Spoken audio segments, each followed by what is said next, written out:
America, success in both fame and fortune. Hey, fanfic family. So glad to see you here again to continue this incredible adventure. As always, kindly remember, this story is 100% fiction, so don't go looking for dimensional portals in your closet. All rights to this fantastic novel belong to the original author. We're just your humble narrators of epic tales. Are you enjoying the fanfic? Show it by subscribing to our YouTube channel and dropping us a like. And if you're impatient for more exclusive content, our Patreon is your happy place. Chapter 51 Business is Business. Just before 10 o'clock, Kate Winslet left. Martin mixed 3 refreshing mojitos, ready to drink them and then leave. Kelly's words caught his attention. Benjamin, our longtime director, just gave me a script. He wants to make a theatrical film. She opened her bag, pulled out the script, and handed it to Louise. You're experienced, take a look at it for me. Curious, Martin hesitated. Scripts are trade secrets, so he had to be careful. Louise only glanced through the first dozen or so pages before saying, you could find a ton of them in the script library of any Hollywood studio. You've been in Hollywood, and for B-movies like this, the quality of the film isn't very related to the script. She was blunt. Zombies and vampires, the most cliché B-movie themes. The only novelty is that the vampire dancers are replaced by vampire gigolos. Kelly suddenly turned to look at Martin. Actually, the original idea came from Martin. He played a corpse and joked with me about having the supporting actress pick up the body.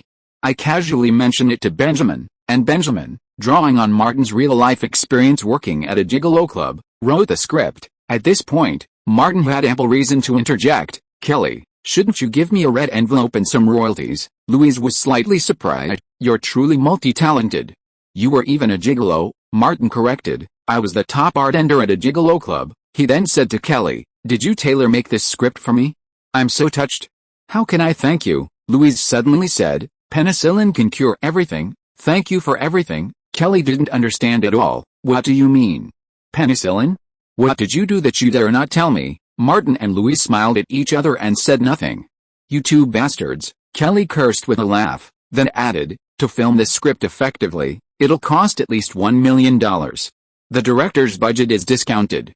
Once filming begins, who knows how much more it'll cost. Louise understood her friend somewhat. Grey Company can't possibly come up with even $1 million, right? Kelly said, I plan to buy those GM factories and convert them into studios, renting them out. Given the current state of the auto industry, GM can't possibly reopen the ATL production center. The factory complex is next to a large cemetery, and the land isn't very valuable. Her promotion to vice president emboldened Kelly. George's preferential film and television policies will attract your crew, and they'll likely attract other crews in the future. Atlanta doesn't have a professional filming base. I'm communicating with City Hall and the state government through the Freedom House to request a film and television-based construction subsidy. Louise agreed. You're right. Many Hollywood companies are attracted to George's tax breaks. Grey Company can provide supporting services, and they were happy to work with us. Kelly, you're a novice in filmmaking, but I'm no match for you in business. Kelly picked up the script. If my funding chain fails, not only will my plans be severely impacted, but the company could even go bankrupt. Martin looked at Kelly. This woman was no naivete. He'd only used her to climb the ladder because she saw her value as a pawn. Kelly, glass in hand, leaned against Louise. Spread the word for me in Hollywood. Louise, the pervert, grasped Kelly's chin and gazed into the mirror across from her. If I don't help you, who else can? We're in the same mirror now. Martin spread his hands. Please be polite, Kelly smiled. Ever since she tasted that paper airplane, she'd treated Martin like a pawn. This pawn was more useful than she'd imagined. Martin had anticipated this, but he got what he wanted. This three-way deal seemed like a win-win for everyone. Louise saw Kelly put away the script. Are you really giving up? Kelly replied, unless there is sufficient funding. Louise said to Martin, man, you can even make a kettle. Come up with a solution for Kelly. Martin asked back, I have an idea. Do you dare to use it? Go ahead. Kelly didn't count on him and just treated it as a joke. Martin was not talking nonsense. Kelly, you are. Let me think about it. Yes, you are Wendy Deng, Murdoch's wife Wendy Deng, and then you call those who want to be famous, saying that there is a movie project that needs a male lead, and you happen to see his performance and praised him as a genius.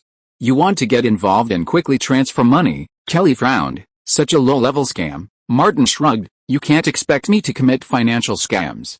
I have never been exposed to them. Two beauties. I'm just a small person, Louise said. It is possible to succeed, but you must pretend to be a heavyweight. If the scam is successful, the FBI will come to your door soon. Kelly could imagine the consequences. Whether it is Wendy Deng or Kathleen Kennedy, the other party will definitely put pressure on the FBI, and then I'm finished, she said casually. I would rather learn from Hollywood and cooperate with money laundering. Louise couldn't help laughing. Can you handle it? Kelly was confident. I couldn't do it before, but after the kettle, as long as it doesn't involve powerful people in Atlanta, I can handle it, even in the new century. Money laundering and shady dealings were still commonplace in this industry, and Kelly and Louise didn't take it seriously. Martin poured himself another glass of wine, sat back, and sipped it slowly. After a while, he asked Kelly, "Can I see the script?" Kelly handed it to him. "Don't overthink it. It's not tailored for you. Our friendship is friendship, and business is business. I'd consider it for under $500,000, I'm just taking a look," Martin said, continuing to flip through the script. It was a standard, cliché B-movie plot. A vampire gigolo uses his masculinity to seduce women, sucking their blood for consumption and offering it to an evil deity. A sister, seeking revenge for her sister, sacrifices her beauty. After investigating the situation, she leads a group of busted female hunters into a brawl at the Gigolo Club. The most important scenes were played by the female lead and the vampire boss. Martin had contacted many crews and, based on the script, roughly estimated that just the costumes, makeup, and stunts alone would cost a staggering $500,000, unrelated sentence fragment. 16:9, book, forum, take a look. West Street, Black Bar. In the large private room on the second floor, Lynn was sprawled on the sofa, in a strange state, feeling adrift and disoriented. Adam Smith and Ward saw the dozen-page copy of the script he had brought with him. Ward said, "This vampire gigolo is practically tailor-made for you." Adam Smith closed the script and picked up the information next to it. Martin Davis was at the Gigolo Club. Lynn just mentioned that Benjamin used Martin as the prototype for his script. He was extremely tempted. The leading actor in a theatrical movie, Ward had inquired about Martin's various public information, such as living in the Clayton community, working part-time as an extra at the age of 16, working as a maintenance worker, owning loan sharks, working as a bartender at a beast house, and joining the ATL Freedom Club by chance. The door to the private room opened from the outside, and the owner, Boy A, and his Latin assistant, Diego, came in together. "How is it, Adam?" Boy A habitually took out his crotch. "Are the new goods I gave you good enough?" Adam pointed at Lynn. "They're all good stuff. Look at him, he is enjoying it." Boy A sat next to Adam. "I heard from Ward that you have encountered some troubles." Adam signaled the information with his eyes. "A bastard named Martin Davis is trying to steal my job. Where have I heard of this damn name?" Boy A couldn't remember, and said, "You can't lose your fucking job. You can help me get in touch with those damn upper middle class people and sell the goods at a high price." At this point, he suddenly remembered, the bartender at the beast house opposite, "Isn't he called Martin Davis?" Adam said, "The bastard Martin does have a part-time job opposite." Boy A stood up and took out a gun from his crotch. "I'm going to kill him. There's news that the beast house is stealing customers. It's all this bastard's idea." Diego quickly reached out and grabbed Boy A. "No, don't," Boy A said. "He's just a poor boy from the slums." Diego snatched the gun and handed the information to Boy A. Boy A looked down, dizzy from the long paragraph of text. "I don't understand it." Martin Davis is an official social researcher for the ATL Freedom Society and has received a special honorary certificate from the Freedom Society. Diego had a clearer understanding of the social situation. The Freedom Society is so violent now. If they really want to kill Martin Davis, will they ignore it? Boy A was impulsive, but his head was still clear. "We are black." "No, you are not. You are not." He gently tapped Adam's forehead. "Man, make sure you don't show me that you are worthless in that damn job." After Diego and Boy left, Adam Smith and Ward frowned. The two discussed for a while, and Adam Smith suddenly remembered the entertainment news he had read at the beginning of the year. Robert Downey Jr. was released from prison last year. Chapter 52. The industry is too compulsive. The Ford pulled into the parking lot, and Martin locked the doors and headed for the studio. In the vast automotive production complex, only the factory building converted into a studio was bustling with activity. Robert was carrying a basket of potatoes to the food truck, and seeing him struggling, Martin quickened his pace to help. I'm exhausted, Robert panted. After putting the potatoes away, Martin brought over 2 bottles of water and pressed one into his hand. Why are you here alone? Robert said. Mary Jane's here, and the crew reserved time for a group photo, and they all went. He gestured at his own face. I have a big face, so I'm not interested in big faces. Hearing the word big, Martin suddenly thought of old Bob and asked, is she big in the back? Robert was curious. You like big in the back? You should go find Kate Winslet, Martin said. Man, you're more understanding. By the way, I warned Rosa. Robert felt that the polite introduction to Martin that day was the root cause. I told her you had a girlfriend. They didn't eat dinner that day. On the way, Rosa kept asking Robert questions. Robert, a veteran background artist, knew what she meant, so he made an excuse and quickly left.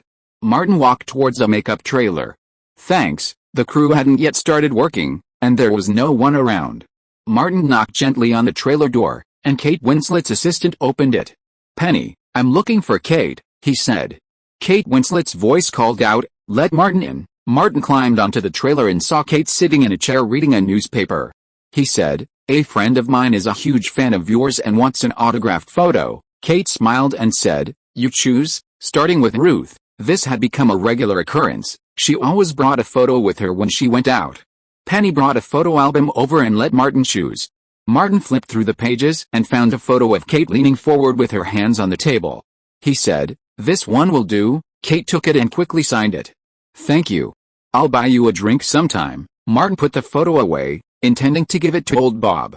Kate asked, I heard from Louise that you can make a cocktail that has an initial swelling and impact, followed by a rich, beautiful flavor. Martin couldn't figure out whether she was talking about the drink or something else, so he replied, Louise and I worked out a recipe together. Kate looked forward to it. I'll try it someday when I'm free. Martin had just emerged from the trailer when he saw Robert's large head again. The man, carrying 2 large bags of discarded beverage bottles, struggled to walk. He called out, Martin, help me. Martin took one and asked, where are we going? SHH. Robert glanced around and lowered his voice. The crew doesn't want these things, so I'm hiding them. I can sell them for money later. Martin, having just escaped extreme poverty and knowing how difficult life is for the poor, suddenly realized, so, you're doing odd jobs on the crew, specifically looking after the food and beverages? Robert whispered, don't talk nonsense, walk softly, and move quickly. If the other extras see you, I won't be able to do this business. Martin finally understood. Last time with Magen's crew, Robert had taken the initiative to move the beverages, and he was doing the same thing now. The automobile production center was spacious, with few places to hide things. Most of the factory buildings were locked, except for one with a broken door. The crew thoughtfully set aside time for photos, and many people went to see Mary Jane.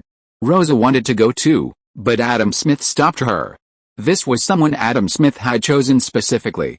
They had met before, and he knew her type. Can I spare you a few minutes to chat? Adam Smith's handsome blonde face shone brightly. Rosa paused. I don't have much to talk about. Adam Smith pulled a notebook from his backpack and tossed it to her. Take a look. Confused, Rosa flipped open the script, which contained a dozen pages signed by Benjamin Calvin. What's that about? Adam Smith said. Grey Company's new play. Director Benjamin is going to make a theatrical film. I'm the lead actor, and the boss gave me part of the script. You know, I'm the top choice for the lead actor in Grey Company's late-night drama. If you're interested, I can recommend you for the supporting actress. Rosa glanced through the script, handed it back to Adam, and said bluntly, where are we going? Lead the way. The place was crowded and full of people, not a good place for conversation. Adam Smith chose a small path between 2 factory rooms and turned in. There was no one around the corner, only the rustling of broken glass from the draft and the tumbling of cans and plastic bottles. Rosa turned around and unbuckled her pants without a word. Pointing to her head and legs, she asked, top first, bottom last. Adam Smith told Rosa to pull her pants up quickly. Now is not the time. Let's not talk about this for now. What do you want? Rosa didn't believe Adam Smith was offering her such a free gift. Adam Smith didn't answer directly, but instead asked, Martin Davis declined your offer, didn't he? Rosa's actions these days hadn't been very secretive. She didn't deny it. He has a girlfriend. Adam Smith slapped the script in his hand and used his ultimate move, a supporting actress in a theatrical film, "What do you want from me?" Rosa wanted to see if the deal was worth it. Adam Smith said, "Find a chance to take a cup or bottle that Martin Davis used." Rosa said, "You can get it yourself." Adam Smith shook his head. "I don't know him well, and he'll be suspicious." Rosa asked, "What do you want to do?" Adam Smith said vaguely, "Send him something nice, help him out." Seeing Rosa's interest, he continued, "Play a major role in a theatrical film. If you can't become famous, go the high-end club route or the Sacred Valley route, and the price will naturally be several levels higher." Rosa had nothing to lose except her body. Adam Smith, "Remember your promise." "I'm a poor man with nothing." Adam wasn't afraid of black people, because he had a lot of them behind him. The draft continued, and there was the sound of rolling beverage bottles. The two men ignored it and left. In the factory building separated by a wall, Martin grabbed Robert and gestured him away from the broken window. After they were far away, Robert lowered his voice and asked, "Those two bastards are targeting you.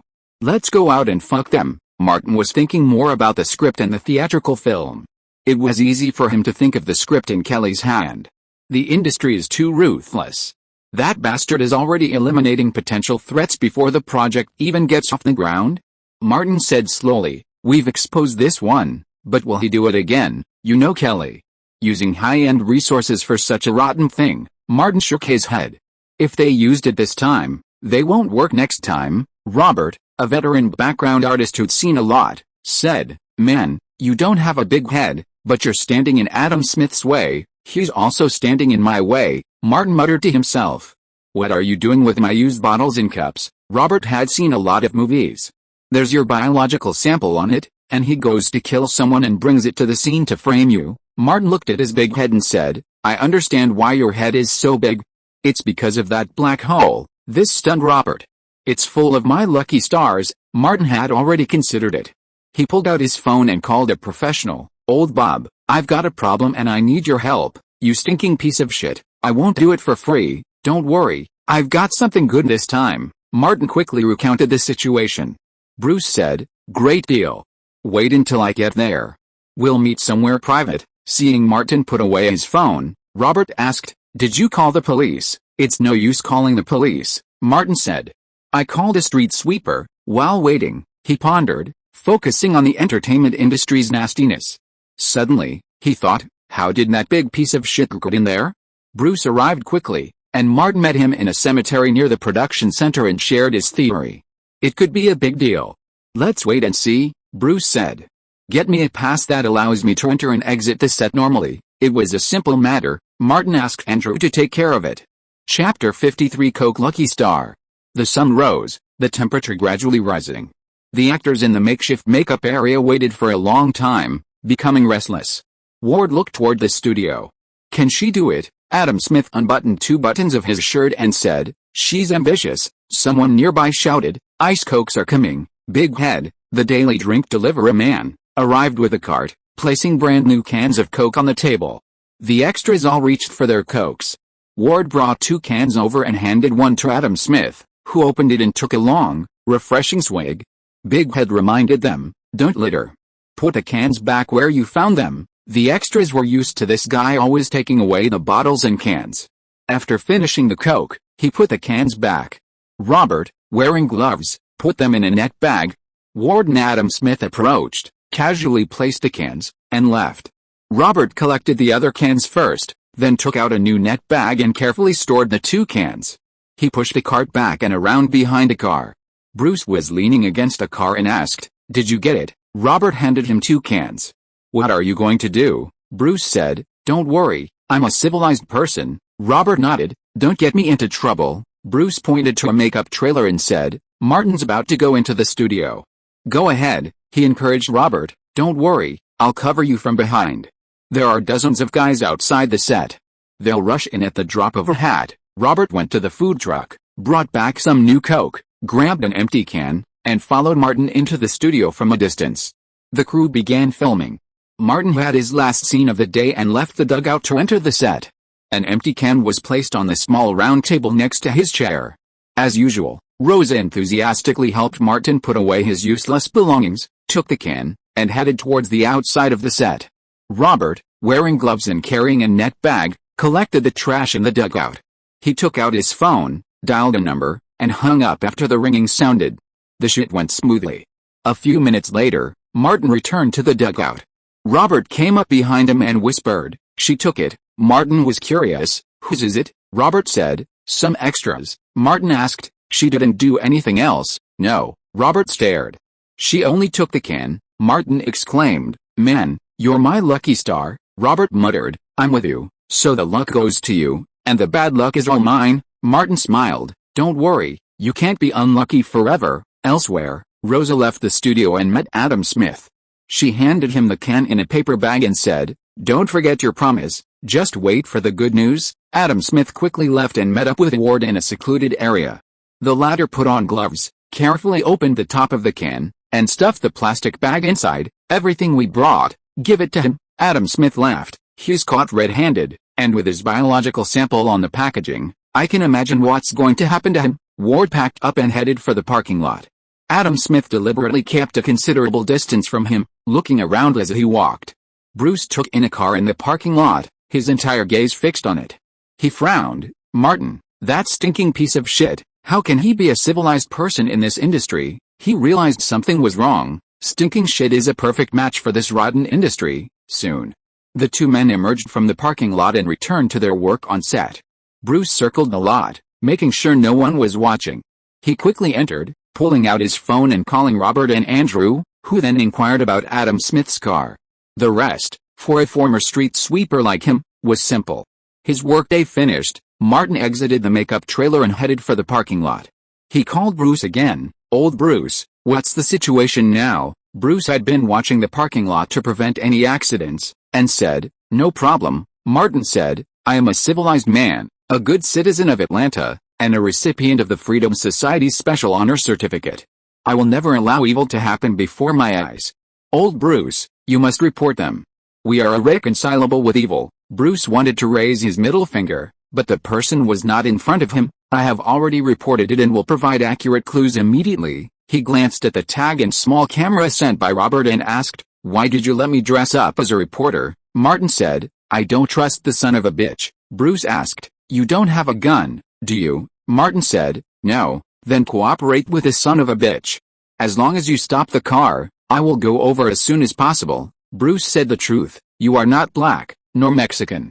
Don't do anything excessive. The son of a bitch will not use a gun." Martin got on the Ford. "If I were a damn black man, I would never do this." Bruce said, "They followed you." The Ford drove out of the parking lot, followed by a black Mercedes-Benz SUV.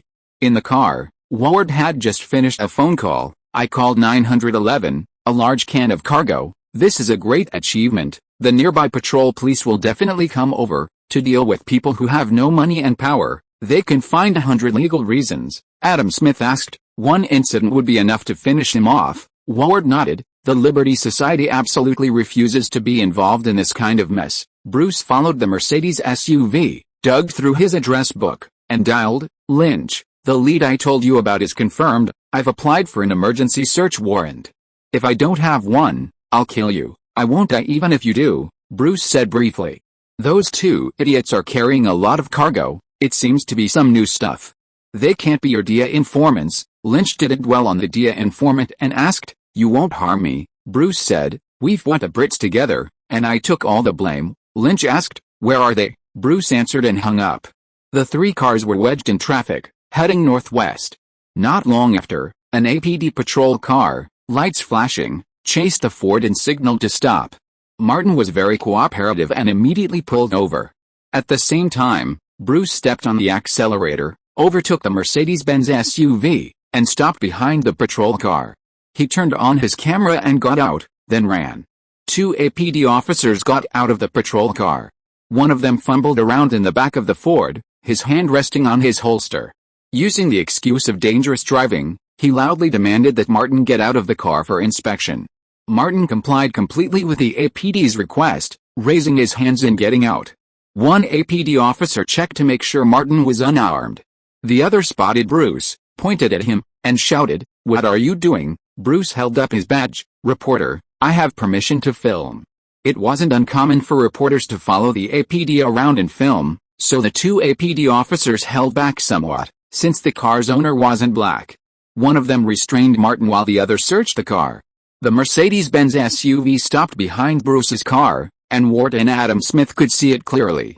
Adam Smith showed no sign of joy, saying simply, "It's a simple matter, easily handled." Ward asked, "Can he afford the expensive bail?" Adam Smith pointed, "See? There's a reporter. It'll be on the news soon. Gray Company can't risk him." Ward was curious, the reporters showed up so quickly. Who called them? Adam Smith was also puzzled. Just then, 3 black Chevrolet SUVs drove across the road, swerving almost simultaneously and blocking the Mercedes-Benz SUV from the front, back, and sides. The Chevrolet doors opened, and burly men in DIA uniforms quickly exited, pointing shotguns and automatic rifles at Ward and Adam Smith inside. "DIA. Let me see your hands." With over a dozen black muzzles pointed at them, Ward and Adam Smith dared not even move. The DIA, having presented a search warrant, violently opened the car door and forcibly dragged the 2 men from the vehicle. Adam Smith suspected there must be a misunderstanding and quickly explained, "You've got this wrong, we are not." Before he could finish his words, a strong man turned his shotgun around and hit him on the shoulder with the butt of the gun. Adam Smith fell to the ground with a thud, and before he could get up, the strong man knelt on him. Ward put his hands on his head and squatted down obediently. The reason why the strong man had no scruples was that his companions who were searching the car gave him a thumbs up. The DIA found what they wanted. Justice will be served and evil will be punished. Chapter 54 for the male lead. There was chaos at the back. Bruce saw that Martin was fine, so he immediately ran to the back and focused his camera on Ward and Adam Smith, who were handcuffed. Lynch took a look and thought to himself, how could this bastard become a reporter? He was on a mission and it was inconvenient for him to ask too many questions. He carefully opened the cans he found and put the goods inside in the car. The law enforcement camera recorded the whole process. Lynch asked his subordinates to lift up the faces of Ward and Adam Smith to make sure they were not their informants. Adam Smith saw the cans, his face full of surprise, and shouted while enduring the pain, "This is not ours." "No. You are wrong," Ward also said, "It is definitely not ours." The two could not help but look at each other. How could the things that should have been in Martin's car be in their own car? A DIA agent flashed a purple light on the can and said, "There's a fingerprint on it, easy to confirm." Lynch waved his hand, "Take it away." Bruce suddenly had an idea and shouted, "Agent, what happened?" Lynch wanted to give him the finger, but for the sake of their past, he replied, "Traffickers, caught red-handed." Bruce's camera trained on Ward and Adam Smith. Though his technique was clumsy, he captured their faces perfectly. Meanwhile, the 2 APD agents found nothing and had to let Martin go. Martin made a few polite remarks about reserving a complaint and pursuing prosecution, then got into his car and left. Half an hour later, Martin and Bruce met in a parking lot. Bruce handed the camera to Martin, who took it and reviewed the footage. "I'll call you later." Just as he was about to leave, he suddenly remembered something and pulled out an autographed photo of Kate Winslet. He handed it to Bruce. "Old Bruce, I owe you a damn debt." Bruce took it, his face beaming, and kissed the photo hard. "This is the first time I've seen you actively repay a debt." Seeing him stick out his tongue, Martin, not wanting to offend, quickly got in the car and called Elena. She went to a friend who could copy the footage and cut out the first part of Bruce's video. The small camera was to be returned to Andrew, and the video was copied to a USB drive. This act of justice must be spread. Was that big shit also set up? Martin used the media contacts Bruce had collected last time to find a suitable TV station. He called from the payphone and said he had an important news dip. He dug out his old glasses and put them on, along with a wig and a fake beard. Not far from the TV station, Nina, the middle-aged deputy editor of a news program, met him. Nina plugged in the USB drive and saw that it was a video of the DEA's on-site arrest. She said, "I'll take this one, and you go collect the $100. Martin pointed at the screen. "It's definitely more than 100. Look, the quantity of seized goods is huge, and the DEA has dispatched more than a dozen agents. It's definitely a big operation. Based on this, you can follow the DEA and make a serial report." Nina shook her head. "There are too many in Atlanta." Martin pointed at Adam Smith again. "Look at this person again. Does he look familiar?" Nina looked carefully. "A little familiar. I remember. He is Adam Smith." "Yes." Martin snapped his fingers. "He is a star in Atlanta." He praised Adam Smith vigorously. "He has at least hundreds of thousands of fans in Georgia, and there may be hundreds of thousands or even more female audiences who know him. He is a real star. This is big news. As far as Nini knows, Adam Smith is indeed quite famous among women who like to watch late-night shows. Martin continued to boast, he frequents high-end women's clubs and is highly sought after. Could he be connected to these women? You could dig up a lot of news. Nina pondered for a moment. Name your price, Martin said. A celebrity scandal is worth $3,000. Nina replied, $500. The two haggled, finally settling on $1,200. Martin left the station with $2,600 checks. Adam Smith's segment would be on the news tonight. Martin called Robert and Bruce separately, inviting them to dinner. Robert arrived first, sitting across from Martin in the same restaurant and booth as last time. I wanted to treat you to dinner, but I never found the time. Martin ignored him and handed him a check. Your good fortune is mine. This is my reward. Robert glanced at the number, grabbed it, and stuffed it into his pocket. Don't call me kidding, I'm not going to give it back, Martin said. I can't let you help me for free. Bruce arrived, and Martin asked them to order first. When the food arrived, he handed Bruce another check, scavenger fee. Bruce didn't move. You pay me, Martin said. It's just a photo. Bruce suddenly licked his lower lip. Martin quickly stopped him. You civilized man, you don't have to say it. I understand. He couldn't pay Bruce with a photo. I don't know how you found the idea to do justice. You always have to buy people a drink. You can't let them pay, and you have to buy lube with your money. Shut up. Bruce touched the check and put it away. Your shit will always be the stinkiest. The three of them ate their dinner leisurely. Bruce was curious. Why did that idiot target you? Martin had some guesses and asked Andrew to find out indirectly. Director Benjamin from Grey Company wrote a script. The male lead in the script borrowed from my words and experience. The script is temporarily suppressed by Kelly, but once the project is approved, the investment will exceed $1 million, and it may be screened in theaters. Bruce understood. He regards you as a competitor, so he gets rid of you in advance. He shook his head. This rotten circle is not much better than mine. Martin didn't care. For losers like us, which circle is not rotten? If you want to climb up, you not only have to pull down the people above, but also step on the people below. He mentioned briefly, I sent the video you took to the TV station, and it will be on the news tonight. Adam Smith is a bit famous in Atlanta, Bruce said. You still got him? I see. Robert realized it later. If you got rid of Adam Smith, you will be the first choice when the male lead of that play is selected. Martin's voice was sonorous and powerful. Man, this is the responsibility of the citizens of Atlanta. I have a heart to uphold justice. I am fighting against evil. I am incompatible with gambling and drugs. Robert shook his head and said, no wonder I can't get any serious roles. It's so damn hard to be a leading man. He's so shameless, Bruce said, because his head is full of stinking bullshit. After dinner, Martin called Buckley and gave him another copy of the video. Because of the past cooperation, he didn't ask for money this time. The Evening News reported on the video of Adam Smith being seized by the DEA. The Atlanta Star followed this story for several days and received confirmation from the DEA that Adam Smith's detention had been upgraded to arrest based on solid evidence. The DEA searched Adam Smith's home and found a large amount of incriminating evidence. Due to a series of subsequent proceedings and cases, Adam Smith was temporarily unable to be released on bail. At the same time, the DEA quietly confirmed that the goods had nothing to do with the DEA, nor with the CIA or anything like that. For the sake of America, these uncontrolled goods and channels must be shut down. If you are listening to this novel on a channel other than Fanfic World, it means it was downloaded and re-uploaded without effort. We warmly invite you to visit our channel, Fanfic World. There you will find the original version of this story and many other novels of various genres. We look forward to seeing you dive into a world of incredible novels. Chapter 55 The Big Plan.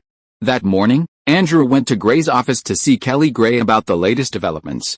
Kelly Gray wasn't there. She had gone to Washington, D.C., with Councilwoman Erica and Chairman Julia. Andrew tried calling Ella to explain the situation, then went to Benjamin Galvin's office. Benjamin was leading people to make a budget for the new play. When he saw him coming, he went to the outer reception room and asked, "How come you are free to come back today?" Andrew handed the newspaper in his hand to Benjamin. Something happened on the crew. Adam Smith was arrested by the DEA and found red-handed. Fortunately, he was just a small-time character there and it didn't have much impact. Benjamin had collaborated with Adam Smith on several works. He quickly took the newspaper and read, "Is the news confirmed?" Andrew nodded. "The DA officially notified the crew. I just reported to the boss and the boss has received the news." Benjamin quickly read the report in the newspaper and said, "Is Adam still considering continuing to play the leading role? His salary is not high, and he has some appeal in Georgia. Now there is no need to consider it." Andrew heard, "That zombie gigolo? Director, isn't the background of it the gigolo club where Martin works?" Benjamin had also considered Martin. Now he thought about it, his appearance is more outstanding than Adam Smith, and his acting skills are not bad. Andrew looked around, closed the door, and lowered his voice. "From what I hear, Martin has a very good relationship with the boss." Benjamin nodded slowly. "Without considering Adam Smith, Martin seems the best fit. Perhaps this would increase the chances of the boss greenlighting the project?" He added, "I'm working on the budget, trying to squeeze it as tight as possible. We don't have the money for a celebrity," Andrew said. "We can only work within our existing resources. Adam won't be back anytime soon, so I suggest Martin." Benjamin acted immediately. "Please make an appointment with Martin," Andrew said. "I'll call him right away." Benjamin glanced around the office. "No rush, I'm free this afternoon." Andrew asked the time and immediately called Martin, setting up a meeting at a cafe near Gray's office. Martin arrived at Lewis's cafe a little before 4 o'clock. After waiting for about 10 minutes, Benjamin entered. Martin approached him. "Director, the circus you designed last time made me famous. Everyone around here knows me now." This statement both touched a chord with Benjamin and brought them closer. Benjamin smiled, never mentioning that his first choice had been Adam Smith. He said, "This time, I've designed something more suitable for you." Martin's face was filled with surprise. "Really? Director, you're designing a show for me again?" "I'm one step closer to stardom." The two sat down in a booth, each ordered a coffee, and chatted slowly. Benjamin pulled the script from his briefcase and handed it to Martin. "Take a look. I wrote it based on you. It's practically tailor-made for you." Martin had already seen the script at Kelly Gray's, and even now, it was like he was seeing it for the first time. Initially, he was relatively calm, but the more he read, the more surprise grew on his face.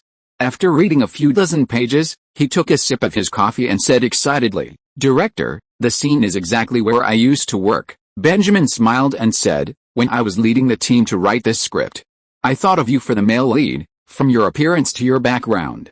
"You must be the male lead," Martin asked. "When will the company start filming?" Benjamin asked, "Didn't you hear Kelly mention this project?" "She hasn't given the green light yet." Martin tapped his head and said, "A few nights ago, Kelly and I were having a drink together. She mentioned the script, but she didn't say anything specific. She just said the investment was too high and needed careful consideration." Benjamin immediately grasped the key point of Martin's words. "Let's have a drink together tonight." "Where? How?" He pondered in his mind and said, "Many people in the company and I are working hard to promote this project. Compared with previous late-night dramas, the investment is indeed a bit high, but our goal is to get the film into theaters. Showing it in theaters throughout Georgia and even the United States." Martin put on an expression of careful consideration. Benjamin encouraged him, "You're the absolute leading man. Would you like to join us early and help drive this project forward?" "Of course I do." Martin quietly changed the subject. That night, when Kelly mentioned the script, she said the biggest problem was funding. He asked Benjamin, "Director, how much money do you need?" Benjamin hesitated and said, $1 million, at least. Martin automatically raised the price by $500,000 and asked, "Director, can you get other investors?" Benjamin shook his head. "I've been working with Gray Company. Atlanta's film and television industry is just starting out, and finding investors is not easy." Martin thought for a moment and said, "Kelly's gone to Washington. I'll ask her when she gets back." He thought about this matter and consulted with a professional. After Benjamin left, Martin called Louise Mayer, who was about to see Kate Winslet off.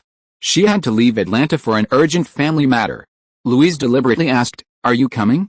This is your last chance." Of course Martin had to go. "I'm a civilized man. Kate just got married last month. A good person like me never destroys other people's families." Before leaving for the airport, he stopped at a souvenir shop and bought a crystal Atlanta peach. Atlanta is nicknamed Peach City. Martin understood the importance of connections.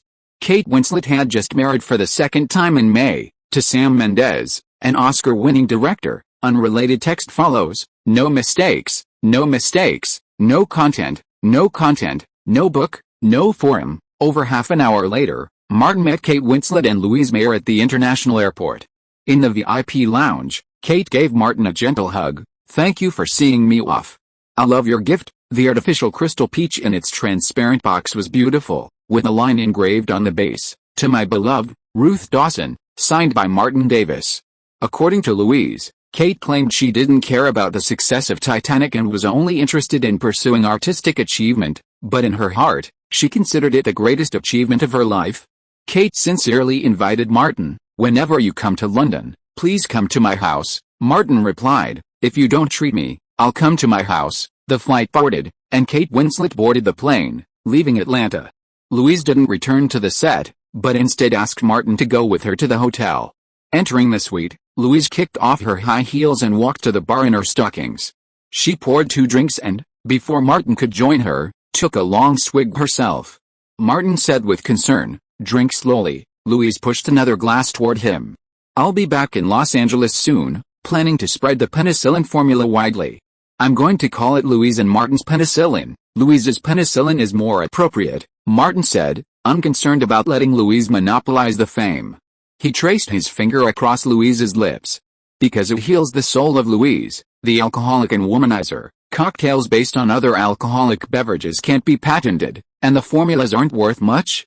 Drinkers can quickly imitate and mix their own cocktails after tasting them." Louise, leaning against a bar with her shoulders uneven, said, "You're planning something big. I have something to ask you about that new script Kelly mentioned the other day, The Zombie Gigolo," Martin explained in a fitting manner. Louise clinked glasses with Martin, drained them, and said, "Kelly's concerns are valid. For the entire industry, the percentage of films that can turn a profit in the short term is appallingly low. Carlock, who invested in The Terminator, was once incredibly successful, but then he botched Cutthroat Island and was doomed." She poured herself and Martin another glass. "But for you personally, there are many benefits." Martin pretended to listen intently. Louise reached out and gently stroked Martin's handsome face. "You gave me the penicillin. I said I'd offer you some advice and help. Let's do it today." At this point, she suddenly asked, "Are you truly prepared? This world is 10, maybe even 100 times more chaotic than the media's darkest, most despicable, and filthy portrayals. It's second only to New York's financial world and Washington's political world." Chapter 56, Entering the Holy Valley. Hearing these words, Martin thought of his past life, the endless drifting of the dealers roaming around Clayton, the bodies falling before the muzzle of a shotgun. Who would want to lie low, a stepping stone? Who would want to be squeezed dry like ore? Who would want to be whipped like a donkey, only to spin in circles? Martin drank the wine in the glass in one gulp. "Whoever grabs me, I will kick him into hell. Whoever blocks me, I will push him off the cliff. Whoever falls on top, I will throw him into the fire pit." Louise, can the future be worse than my past? What do I have to lose? If I fail, the worst that can happen is that I will come back to be a gigolo, or go to the Holy Valley to make a movie. I don't want to be a pauper and stay at the bottom of society all my life. He smiled with a gap in his teeth at the left corner of his mouth. "Did you know? Adam Smith, who is most likely to become the protagonist of Zombie Gigolo, was arrested by the DEA." Louise understood as soon as she heard it. "So that's how it is," she smiled. "Assholes and quagmires are a perfect match. Please continue." Martin poured more wine for the two of them. No matter how much news and rumors he had read in his previous life, they were all just watching the fire from the other side of the river, which was far inferior to the personal experience of Louise, a producer. Louise said, "If you want to truly develop, leave Atlanta and go to Los Angeles. Georgia's preferential policies will attract more and more Hollywood crews, but Toronto, Australia, and Morocco did similar things many years ago. They cannot become the birthplace of stars. For a normal Hollywood crew, the main cast and crew will be finalized before leaving Los Angeles." She pointed at Martin's mouth and said, "Accent. Your southern accent is fine for marginal roles with few lines, but not for roles with many lines. You don't have a Hollywood accent. Of course, it doesn't matter for a zombie gigolo, as the character setting is a southern vampire zombie." Hollywood accent. Martin was slightly stunned, but he quickly understood. It's a common accent in Hollywood movies, right? Louise reminded him. "You need to correct yourself daily and find a professional teacher for guidance. I haven't found any professional training institutions in Atlanta." You should learn both Hollywood accents and British accents to increase your core competitiveness. The opinions of such professionals are so valuable that Martin took them all to heart. I'm going to the Atlanta branch of the Savannah College of the Arts tomorrow, Louise added. The important thing is, don't hesitate when you see an opportunity. Don't care whether the means are despicable or whether you are shameless. Winning is the most important thing. If you win, everyone will call everything in the past inspirational. If you lose, no one will care that you are upright. Martin suddenly said, "Can I use some tricks on you?" What? Louise, the alcoholic and pervert, looked down unconsciously. Martin picked up his glass to liven up the atmosphere. My genius brain has come up with a few more cocktail ideas. Louise gritted her teeth. You are such a bastard. You deserve to wallow in the mire for the rest of your life. Just wait, I will bite off your mortar and make it into a cocktail shaker. Martin was so shameless. A cocktail shaker that produces its own liquor. You are shameless and don't know what integrity is. You do have the potential to climb up. Now give me a new recipe. Hobbies are more attractive than work. Louise didn't hide anything and made a straightforward deal. This year. I'm very busy with work this year. I'm also going to Morocco to supervise a play. She calculated the time. How about you go to Los Angeles around the new year, and I will recommend you to the agency. Your acting skills are fine. I have seen every scene you have filmed. Since I am very satisfied with you, I will give you some appropriate help. Martin returned to the beginning. What about the zombie gigolo? Let's put aside the funding. Seeing Martin bring a pen and paper and write down the name and quantity of the wine, Louise said, being the leading actor in a theatrical movie is a very important qualification. Asshole, remember this sentence. When choosing a crew and a role at the initial stage, it's better to be the head of a flock of chickens than the tail of a phoenix. She took the paper Martin had written, kissed it hard, folded it up and put it away carefully. Most of the investment in Hollywood movies comes from joint ventures. For example, my company never shoots movies independently. For such a crew, there are always various relationships and interests that need to be balanced. Even if I am the executive producer, I can't recommend an actor without ability and qualifications for an important role. If the producer and the production company can't pass the test, the interests will be tens or even hundreds of millions of dollars. Just imagine it, Martin sighed. I have to get the leading actor of this $1 million project first. Louise thought of something happy and laughed. I can't bring up Majen's clip when I recommend you. I can help find funds. Will Kelly accept it? Martin said vaguely. She mentioned money laundering last time. Louise didn't care. Money laundering is the norm in the film and television industry. Every Hollywood production involves money laundering. Keep your accounts clean, keep a low profile, and most importantly, pay your taxes in full. Let's launder together. She and Martin had another drink. Most Hollywood movies are money losers, yet a massive influx of money pours in from all over the world. Are the investors stupid? Let's put it this way, without this constant influx of dirty money, the film and television industry wouldn't be as prosperous as it is today. Martin believed it, having seen it all before, and Hollywood was definitely more extravagant. Louise's smile widened. You can find a stable and controllable source of funding for great company. Kelly can agree to all your requests. Martin grasped the key points, stability and control. He said nothing more, clinking glasses with Louise. You're almost there. Louise was proud. I'm from Hollywood. She looked directly at Martin. Cocktails alone aren't enough. I need penicillin. In the sunset, people come and go on West Street. There are long queues in front of the Beast House and the Black Bar. Most of the male customers will go to the Black Bar for a drink first, and then go to the opposite side to pick up people after 10 o'clock.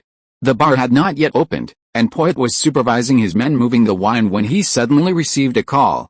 He pointed at Diego, then turned to the warehouse and asked, "What's the matter with that idiot Adam Smith?" The other side only said 2 words, "Go away." Hearing the sound of the phone being hung up, Boy A touched his crotch, pulled out his gun, and without notifying his men, he went into the warehouse, opened a secret door, went in and closed it from the inside, picked up the flashlight prepared on the side, bent over and crawled forward. Not long after crawling far, he opened another door, entered the sewer, and ran wildly along the sewer. Coming out of the reserved location, he quickly entered the apartment building next to him, opened a room, and changed his clothes. Boy A came to the window and looked at West Street. More than a dozen cars with D logos rushed over from all directions, surrounded the front and back of the Black Bar, and fully armed agents quickly broke into the bar. This group of lunatics, Boy A couldn't help but cursed. There are so many people in Atlanta, why are you targeting me? Because I'm from a black gang in the South City. He raised his middle finger at that side. You bastards who discriminate against blacks. Despite cursing, Boye didn't dare to linger any longer. He opened a drawer, took out a set of car keys, and hurried away from the area. Getting in the car, his few brain cells worked desperately, and everything he thought about was related to Adam Smith. Adam Smith was arrested, and Boye didn't take the news seriously. He just asked around. There are at least 800 companies doing this in Atlanta, if not 1,000. But now the DA is knocking on his door. Boye thought back to the last time he saw Adam Smith. What's wrong? Chapter 57 Neighborhood Defense Alliance. After breakfast at the hotel, Martin went to the lobby and called Benjamin. Last time, when Benjamin wanted to take him to the Sacred Valley, he'd mentioned that he was a film and television graduate from the Savannah College of the Arts. Martin mentioned his accent, and Benjamin, needing a favor, immediately offered to help him find someone. Within minutes, Martin had a contact. Martin drove to the Atlanta campus, contacted the relevant staff, and obtained auditing credentials and a class schedule for the acting department. After a morning of attending classes, Martin went to a nearby bookstore in the afternoon to buy a tape recorder, tapes, and other equipment. He called Kelly Gray, but she was in Washington, D.C., on important business. Martin couldn't talk over the phone, so he had to wait for her to return. Returning to the Clayton neighborhood and reaching the school bus stop, Martin spotted two skinny black boys trying to harass Lily, who was almost as tall as Elena. Martin drove over and honked, prompting Lily to run over.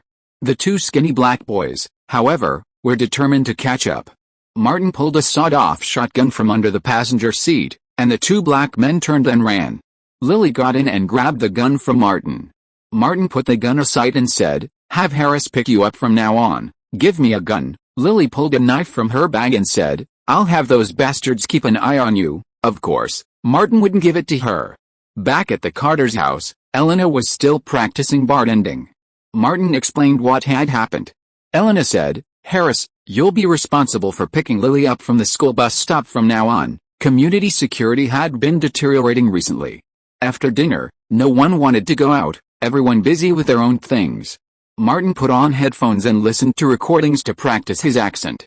He would practice whenever he had time. It was a long-term process. As the night deepened, a black commercial vehicle approached Clayton Scott Carter.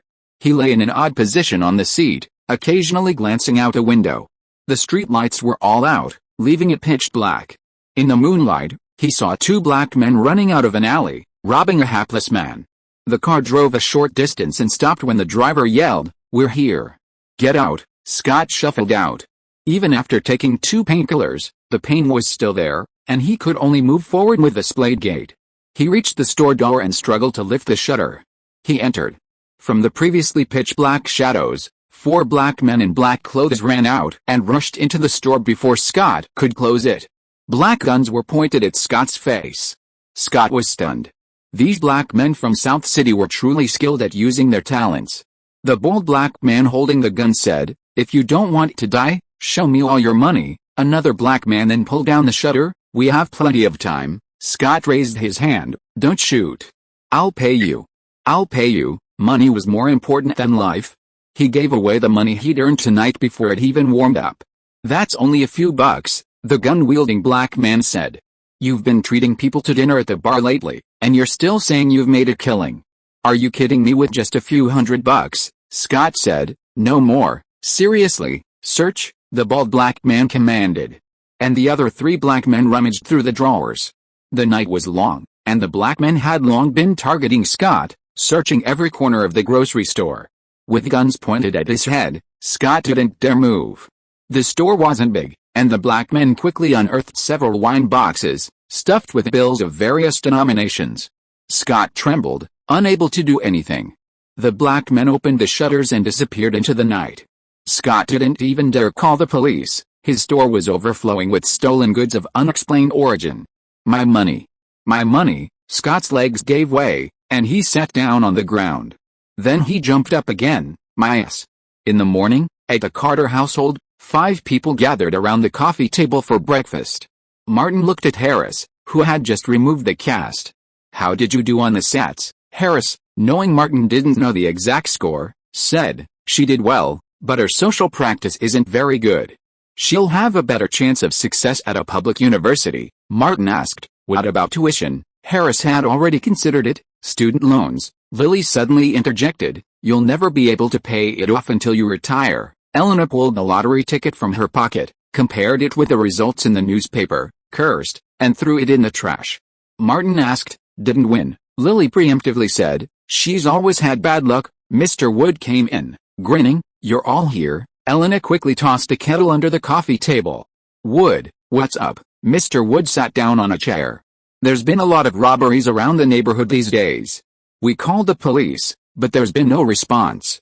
I contacted many people to complain, and the West City Police Department finally sent someone to talk to us. Martin, I heard you've joined a very influential social organization, and I'd like to invite you over. Elena looked at Martin, who said, Mr. Wood, I'll go with you. Lily couldn't help herself again. It's those black guys. They should be sent to the zoo. This time, Elena ignored Lily. Martin changed into slightly more formal clothes, brought his ATL Freedom Association work ID, and followed Wood to the outskirts of the neighborhood. People with some prestige in the community, like Ashley, Welbeck, Nanny, and Valencia, had all arrived. After waiting for a moment at Nanny's neighborhood supermarket, the police representative arrived. A black police officer. Nanny, a hot-tempered man, tried to be polite. Officer, ever since those black gang members arrived, Clayton's safety has been completely ruined, the black officer said. This has nothing to do with the blacks. Nanny couldn't help but say, before the blacks came, Clayton's safety wasn't bad, but it wasn't this bad. The black officer stood up and asked, are you discriminating against blacks? No, absolutely not. This accusation was so strong that even the man in the White House couldn't handle it. Martin quickly grabbed Nanny and showed him his ID. The black officer glanced at the Freedom Club ID but didn't dwell on the point. He said coldly, we'll increase supervision in this area, but we have limited police resources and can't maintain frequent patrols. I have a suggestion, form a neighborhood defense alliance. Report the members and the police will register them. This was like saying nothing. The black officer glanced at his watch and said, I have other things to do. I'll stop here. The other party had the advantage of skin color, so the issue of blacks was out of the question. Everyone could only watch him walk away. Nanny asked, what should we do? I'm old, but I want to contribute to the community. Wood said, I have a rifle. Welbeck said, let's form a patrol. Fletcher asked, how will we pay for it? Everyone was silent. The poor barely earned enough to support their families. Martin offered a practical suggestion, post a notice on the community bulletin board, encouraging people to go out less at night and avoid isolated areas even during the day. We'll count households with guns and exchange their contact information so others can provide support if an attack occurs. Wood said, we'll report the statisticians. If those criminals really want to attack the community, we can proactively defend and fight back. Joining a defense alliance would reduce the risk of shooting. Martin thought for a moment and said, Elena and I have guns. That afternoon, Nanny, Wood, and the others took the list to the police station and registered. The Clayton Neighborhood Defense Alliance was officially established. The fence was almost non-existent, so Martin and Elena collected cans, filled them with gravel, and tied them to the front and back fences. Chapter 58 Happy America. It was evening, just before dusk, in an abandoned wooden house not far from Clayton. Boye sat on a small box, reached into his pants crotch, and sniffed it, instantly feeling refreshed. Across from him, on a tattered sofa and wooden chair, sat four black men, even darker than him. Dressed in black, they were easy to overlook. One of the bald men said, Boss Bo, we just acquired this place. Are you trying to steal our market? You're higher up in the gang than we are, but we're not afraid of you. Boye said, Tom, let me discuss business with you. Bald Tom raised a finger and shook it. We're not short of money. Jerry, the dreadlocked gang member next to him, pulled out a tequila box and flaunted it, revealing rolls of US dollars.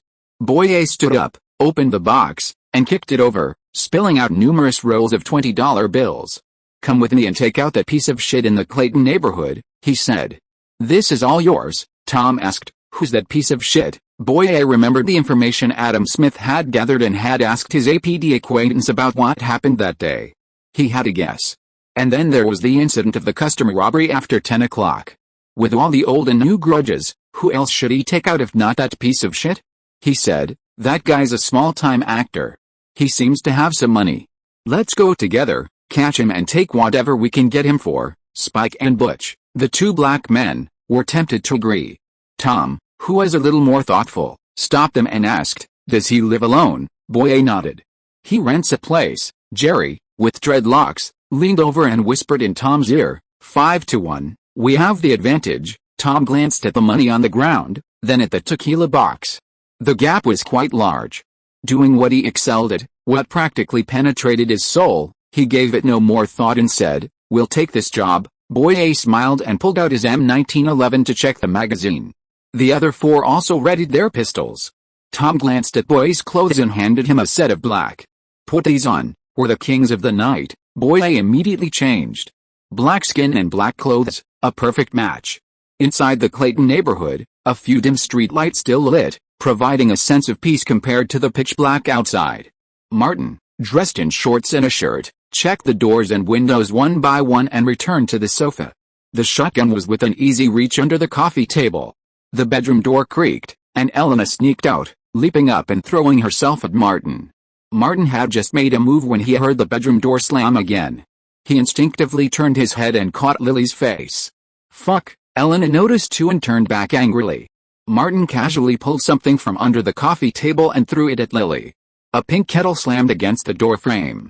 The sound of the kettle hitting the floor startled the people in the other bedroom. Hall, baseball bat in hand, and Harris, pistol in hand, both rushed out. Whatever excitement Martin and Elena had was now gone. Harris scrambled to her feet and growled, "Everyone, go back to bed." The two bedroom doors closed, and Martin turned off the desk lamp.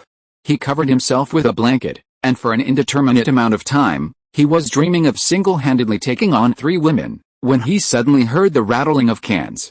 Martin, a man who had trained with Bruce many times, immediately jumped up, grabbed his shotgun, and went to the window to check. It was another rattling sound, louder than the wind could carry. Martin heard movement behind him and glanced back. Elena came out barefoot, clutching her shotgun. "I heard a noise, and I saw you again," she said.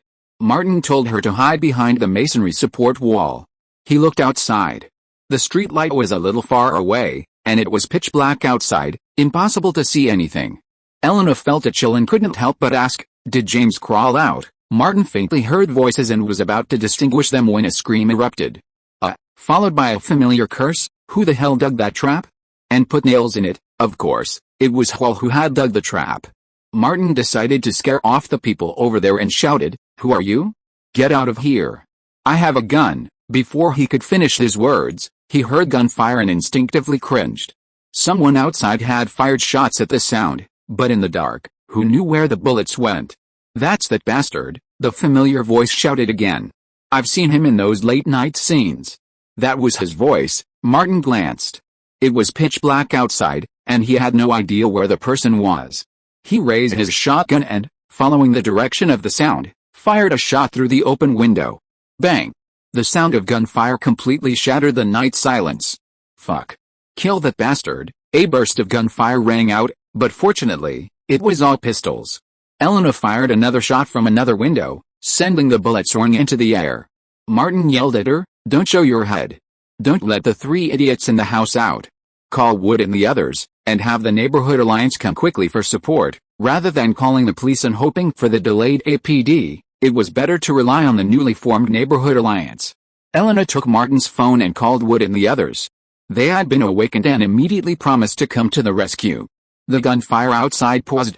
Martin extended his rifle, unconcerned about seeing anyone, and fired 4 shots in a row, then quickly crouched down to reload. There were no screams outside, but there was the sound of pistol fire. Bang!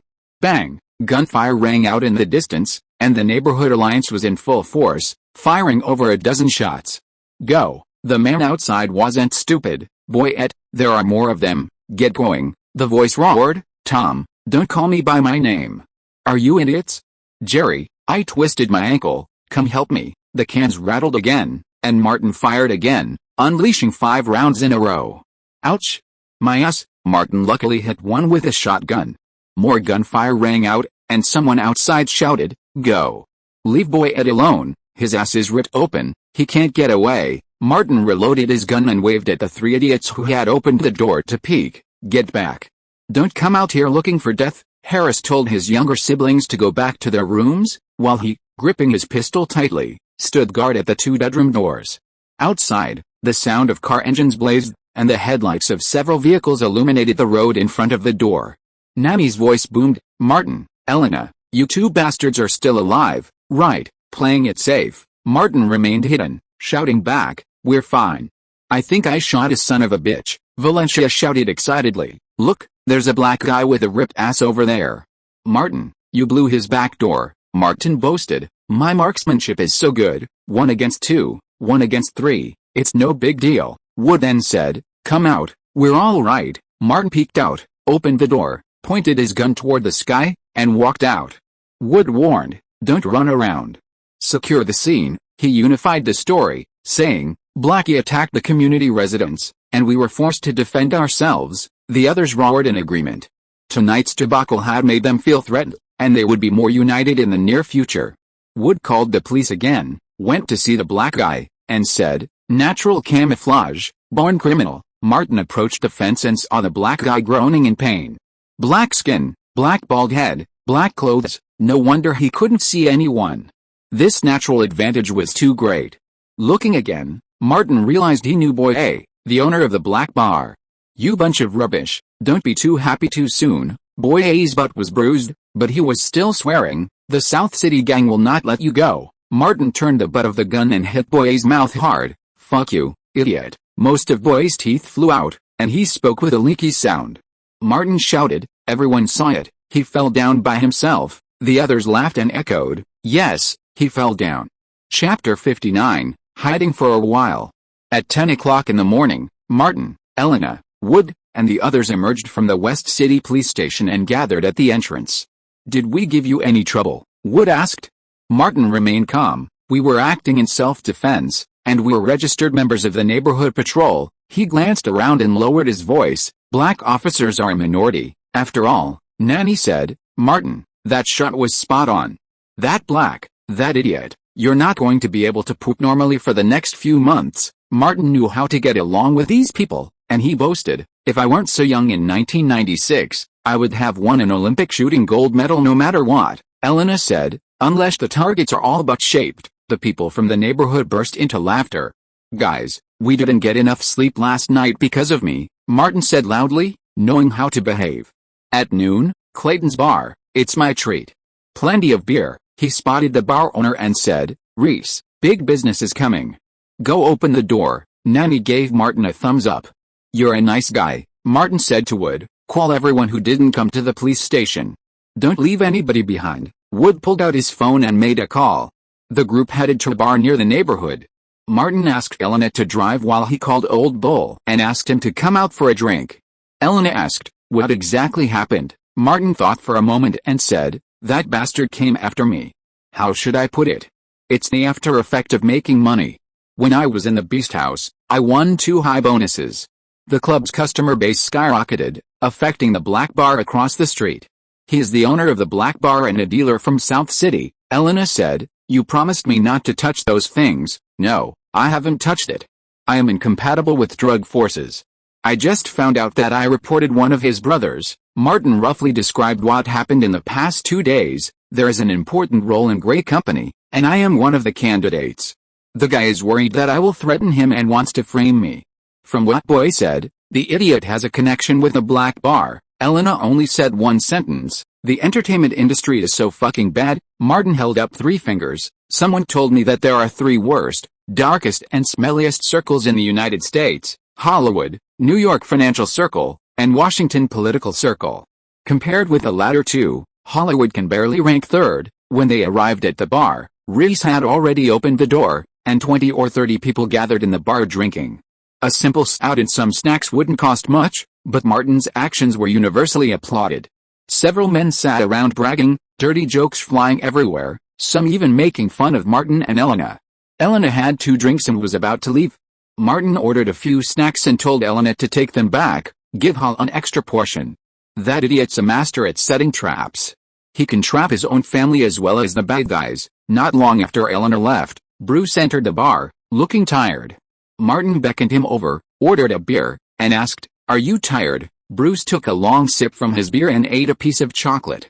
"I was in Savannah and just got back this morning," Martin casually asked. "Doing some awful work." Bruce simply said, "There was a problem with a shipment of avocados from Mexico, and I went to help. Something happened last night.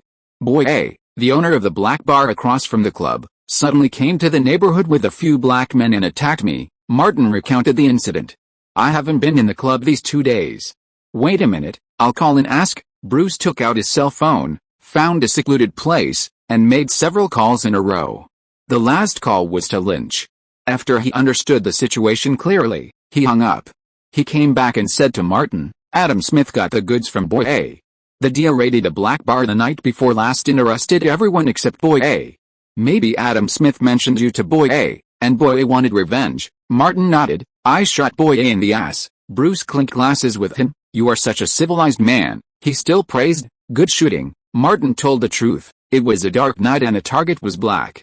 "It has nothing to do with shooting." Bruce smiled. "Good luck." Martin took a sip of wine. 3 more black people got away. Bruce had just asked specifically. "My friend in the DIA said that they are all members of the black gangs in the South City. These guys are not informants for the DIA, CIA or FBI. They have been jumping around a lot recently. The DIA will soon wipe them out." Martin thought for a moment. "Kill all the uncontrolled goods and personnel?" Bruce said vaguely. "They sell a lot of goods, which naturally affects the interests of others." Martin had heard rumors that behind those large-scale traffickers were often the DIA or CIA, especially the latter. Bruce added, "There's something wrong with the black's brain. He's impulsive and reckless, and he always does things that are incomprehensible to normal people. The DIA will conduct a crackdown on the South Side gangs, but it's going to take time," he advised. "Martin, it's best for you and Elena to leave the community and live somewhere else for a while. Once the DIA takes out the key players, this will be over." Martin, who had just fired off over 10 shotgun shells with Happy America last night, listened to Bruce's advice. "I'll go back and talk to Elena about finding an excuse to go on a trip. We'll move out of Clayton tonight and stay in a hotel for a few days." Lily and Hall were about to start their summer vacation, so leaving school a few days early would be a good idea. Bruce said, "Those black guys messed with the DEA's cake. It'll be over in a week at most." "Bruce, given our relationship, I won't say thank you." Martin changed the subject. "If possible, I'd like to thank your friend in the DIA in person." Bruce ordered another beer. "You stinking piece of shit, you're the best at this lousy relationship building thing. Don't worry about him, and there's no need to thank him. He and I served in the British together." Martin immediately suspected something. "We've fought the British together." Bruce nodded slightly. Martin gave a thumbs up. "That's a strong relationship." The beer party lasted until after 1 o'clock, and everyone left. Martin paid the bill, said goodbye to Bruce, and returned to the community. Elena was looking at job openings in the newspaper, looking for a bartender's job. In a notebook nearby, she had written down some contact information. Martin came in, sat on the sofa, and invited her to sit next to him. "I might have caused you some trouble. Those guys who attacked me last night were from a black gang in South City," he explained the situation. "Here's what I was thinking. Lily and Hall are going to have their summer vacation soon. I'll find a nice resort hotel. You can stay there and relax for a week. Or you can go on a trip." Lily rushed out of the room. "Let's go to the resort hotel. I've been wanting to go to a resort for a long time." Martin glared at her. Elena was about to make a move. "I'm done. You don't have to do anything." Lily raised her fist and slammed it into her face. Elena, considering Lily and Hall's safety, said, "Let's go to the resort hotel." Martin called Hall and Harris out and told them to pack their things. He found the contact information for a hotel and booked a room at a lakeside resort near the Smoky Mountains. Afterward, he called Mr. Wood and the others, saying he wanted to take advantage of Lily and Hall's summer vacation and go on a road trip. Chapter 60 Expansion Screws. Beneath the Smoky Mountains, a crescent moon reflected on the lake. In the yard of their lakeside vacation home, Elena lit a bonfire. Martin set up the barbecue and expertly smeared sauce on the skewers. The aroma immediately filled the air. Across from her, Lily held a large kettle, biting down the teardrop-shaped straw and sipping vigorously. Elena came over and punched her in the head. "Idiot, don't use that." Hall dug a hole by the campfire with a shovel and buried the potatoes Martin had packed, muttering, A bunch of idiots, Harris sat on a rock. I should get the Cole sisters. Give them a call. They'll definitely come. Lily, frustrated by her older sister's suppression, said, I'm going to the lake and catch a black bear. Martin deliberately said, campgrounds like this are always the scene of terrorist incidents. There's a psychopathic murderer living in the foggy mountains who hunts down beautiful women in the dark of night. Elena said, idiot, don't scare people. She looked at Lily. Let's go to the lake for dinner. We can swim here. This was a mature resort, so it certainly wasn't like what Martin described. After dinner, Lily and Elena changed into their swimsuits, wrapped themselves in long blankets, and headed to the lake. Groups of tourists, separated by a distance, were enjoying a nighttime swim. Elena followed Martin into the water. The lake bed here was entirely artificially sandy, relatively flat, and the water wasn't deep. Working in perfect sync, they swam to a deserted spot, climbed onto a small boat, and lay down. Martin had been feeling a bit overwhelmed lately. Is anyone watching this place? It's far away, so even if they could see, they wouldn't be able to see clearly. Elena was always straightforward about this. You idiot, I'm not afraid, so what are you afraid of? Martin said, I'm afraid the boat will sink. The water rippled, waves rose and fell, and the boat rocked violently. The resort was very safe. No terrorist incidents had occurred. The next morning, after breakfast, Martin rushed to the set of the Automotive Production Center to make his presence known to director Michel Gondry. While having lunch with Louise Mayer, he struck up a conversation with producer Steve Golan. In Hollywood, where producers are the center of production, Steve Golan is undoubtedly the most powerful person on the crew. Martin wasn't sure about Steve Golan at the moment, so he just exchanged a few polite greetings. Disembarking from the dining car, Martin met the director of the Marietta Theater Company. The two came under the awning, and Jerome said, I kicked Rosa out of the troupe and spread the word in the Atlanta Extras circle that she reported the actors in the same crew.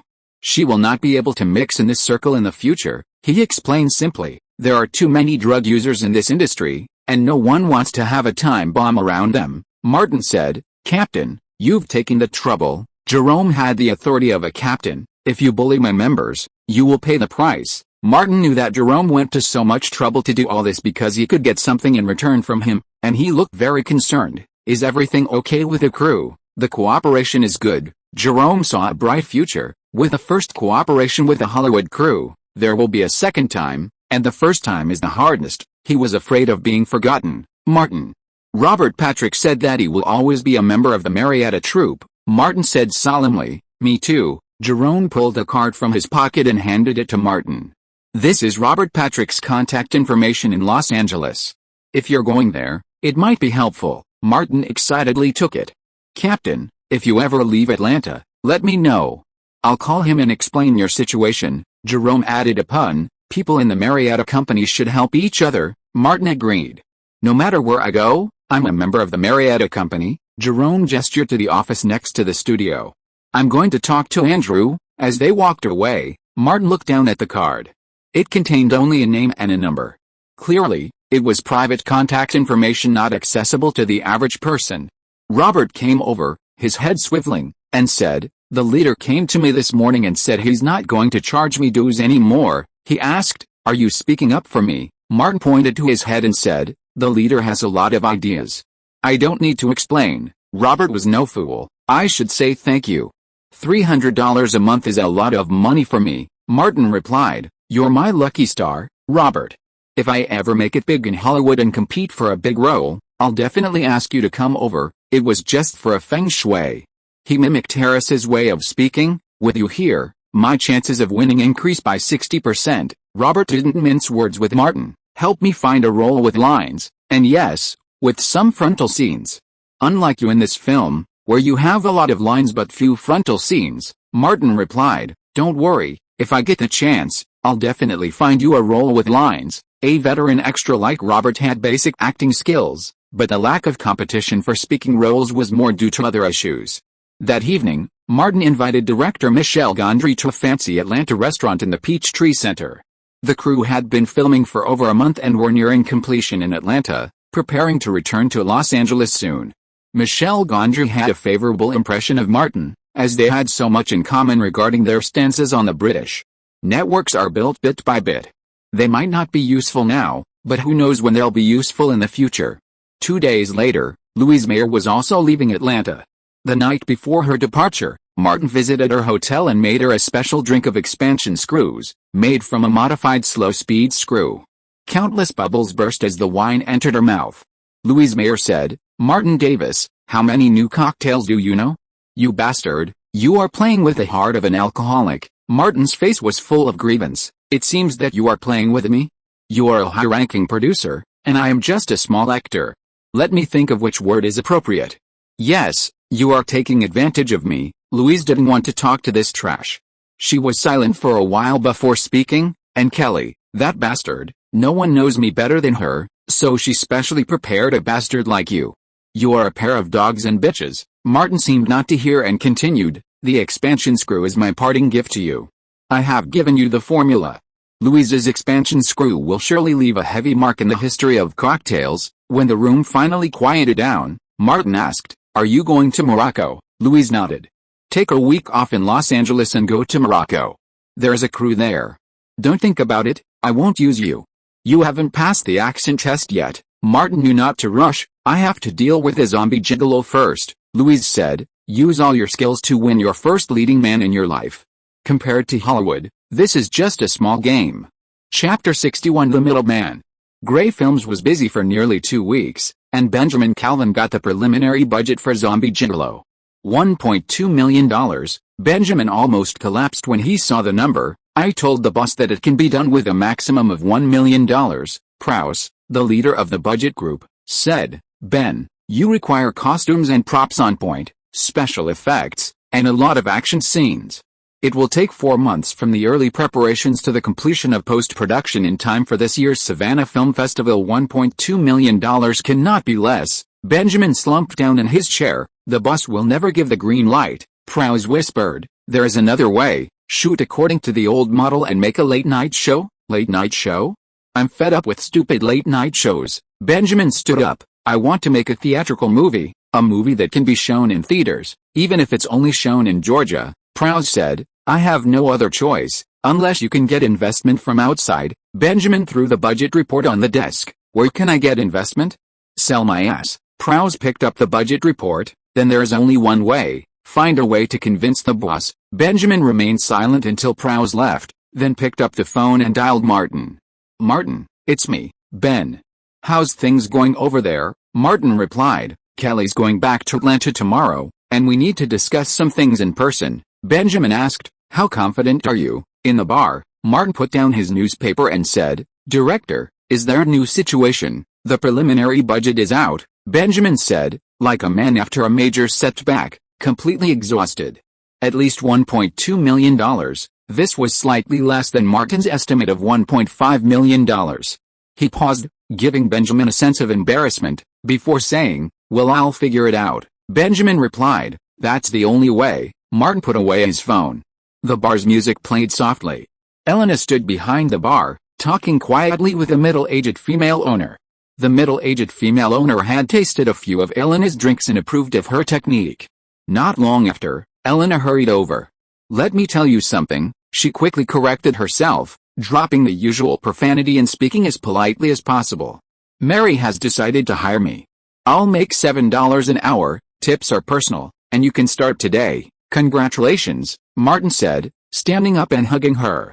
"I was right, wasn't I? You can do it." Elena kissed him vigorously. "You've taught me well." Martin released her hand and sat her down. "You've mastered all the flavors of paper airplanes.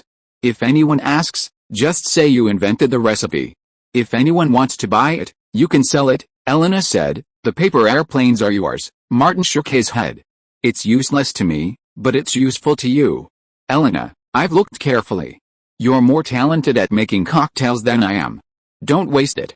Paper airplanes can help you make a name for yourself in this industry, like expansion screws and penicillin. These things only have value when they're used." Martin's goal wasn't to be a bartender. Elena wasn't one to shy away. "All right," she suddenly winked. "I'll reward you when we get back." Martin tore off a corner of the newspaper, folded it into an exquisite paper airplane, and handed it to Elena. "This is for you." Elena took it, and seeing that there were customers at the bar, she said, "I'm going to work." Martin picked up the newspaper and continued reading. The main page of the Atlanta Constitution was full of news about the DEA and APD's drug bust. They were striking hard in South City, busting one den after another and arresting many black drug traffickers. His phone vibrated, and Martin pulled it out. It was Bruce calling. He answered and asked, "Are you here?" "I'm at the Clearwater Bar, a clean bar. I'll buy you a drink." Bruce and Monica went into the bar together. Monica stayed at the bar, ordered a drink, and talked to Elena. Bruce came over and sat across from Martin. Martin ordered 2 glasses of wine and 2 plates of dried fruit and asked, "Are you working as usual?" Bruce stared at Martin and said, "What kind of mess are you up to?" In the whole of Atlanta, besides Elena and her brother, the person Martin trusted most was old Bruce. He said appropriately, "There's a deal. Can we two be the middlemen?" Bruce said happily, "Tell me. Who do you want to mess with?" Martin was helpless. "Old Bruce, we are good people, civilized people. We shouldn't mess with people at every turn." He asked obliquely, "You, a scavenger, what else do you do besides messing with people?" Bruce understood what Martin was asking, but did not answer. Instead, he asked, "Do you eat avocados? They are extremely popular in the United States. The price is rising every year. We rely heavily on imports from Mexico, but it is not easy to get an import license." Martin did not know much about avocados, but he understood Bruce's words and said, "I want to persuade Vincent to invest in a movie." Bruce frowned. Vincent is unlikely to accept. Martin still wanted to talk to Kelly, so he said, "I'll see Vincent in a couple of days." Bruce said, "I can't hide the club's shit from you, a piece of shit. But I won't help you with this. You know where Vincent is, and you can go see him anytime." Martin said nothing more, changing the subject and chatting with Bruce about other things. A perfect song, a perfect post, a perfect content, a perfect book, a perfect forum. At Atlanta International Airport, Erica, Julia, and Kelly Gray walked out of the gate with their assistants. The ATL Freedom Club was already waiting to meet them. Kelly spotted Martin and nodded slightly before escorting Erica and Julia to their respective cars and leaving. Martin took Kelly's luggage and helped Ella put it in the trunk of their BMW. After getting in the car, Kelly asked, "Why are you here?" Martin flashed his ID and said, "I'm a full member of the Freedom Club. Isn't it my job to pick up the vice president at the airport?" Kelly thought his way of speaking was off. "What's wrong with your accent?" Martin said, "Practice Hollywood pronunciation. Start with daily practice." They chatted for a while, and the car soon arrived at Kelly's apartment in the city center. Martin carried her luggage and walked her up. After entering the door, Kelly kicked off her high heels, lay down on the sofa, and stretched out her body. "It's still comfortable at home." Martin walked to the wine cabinet. "Would you like a drink?" "I'm not a female alcoholic." Kelly tilted her head to look at Martin and asked, "I'm surprised that you didn't go to Los Angeles with that female pervert." Martin went over and sat next to Kelly, took out a USB flash drive and handed it to her. "Louise left it for you. Suggestions on the transformation of the automobile production center. She said you know the encryption code."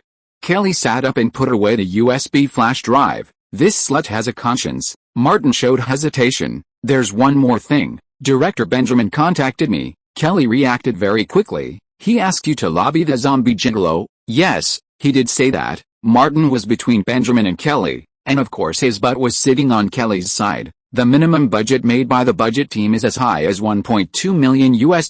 Kelly nodded slightly. "The investment is too high." Martin said, "When you were in Washington, Benjamin called me several times. I didn't know how to respond, so I asked Louise for advice. She discussed a topic you mentioned last time." Kelly asked, "What topic?" Martin lowered his voice. "You told Louise last time that you'd rather cooperate with money launderers." Kelly's attitude was similar to Louise's. "I thought it was a big deal, but it turns out to be this." She asked back, "How come you can find the funds?" Martin nodded. "Since you mentioned it last time, I've been paying attention. I've gotten some clues. If you are listening to this novel on a channel other than Fanfic World, it means it was downloaded and re-uploaded without effort. We warmly invite you to visit our channel, Fanfic World. There you will find the original version of this story and many other novels of various genres. We look forward to seeing you dive into a world of incredible novels. Chapter 62: Jumping Up and Down. Fast-growing companies are often short on funds, and Gray Pictures is no exception. Kelly Gray, through this partnership with Hollywood, sees a bright future in the studio rental business. Of course, the fundamentals of film and television production cannot be lost. Kelly was very interested. Tell me about it. Martin had already thought about it. The owner of the Beast House where I used to work is Vincent Lee, and his stepmother is Sophia, a muscular woman who is keen on fitness. They came from Savannah. Kelly immediately grasped the key point. They are using nightclubs to clean their names, not other high-end methods, so their strength is limited, Martin said, in front of the vice president of the ATL Freedom Association and the future councilman. They are just rats in the gutter, but to me, they are behemoths. Kelly didn't joke with Martin and asked directly, what is the daily turnover of the Beast House? I don't know the exact number. Martin could only estimate based on ticket sales and merchandise, at least $40,000 a day. Kelly picked up the phone. Wait a minute, she made a call. Brother, please take up a little of your precious time to help me find out something. Vincent Lee and Sophia from Savannah, the former opened the Beast House Club on West Street. I plan to get them to invest in movies. It's the Hollywood model I mentioned to you. Do you have any problems on my side? Martin had heard from Louise that Kelly's family was well off, but the family's resources largely fell to the male members. Not long after, a phone call came in. The person who answered was simple and direct. They're smugglers. Any problems are minor, thanks. I'll bring you a gift when I get home one day. Kelly Gray put away her phone and said, if you can raise enough investment, you'll be the male lead. The more money you raise, the higher your salary. I can offer you a production manager position and double your salary, Martin confirmed. A theatrical film, Kelly smiled. As long as we can solve the funding problem, everything else will be easy. There's the Savannah Film Festival in the second half of the year, and the film can be shown there. Louise and I have connections in Hollywood, so getting a distributor to come and see the film shouldn't be a problem. Will it have a negative impact on you? Martin asked, his expression particularly concerned. Kelly felt a surge of warmth in her heart. She grabbed Martin's hand and kissed it gently. It's not just you who wants to cross the social ladder, I do, too.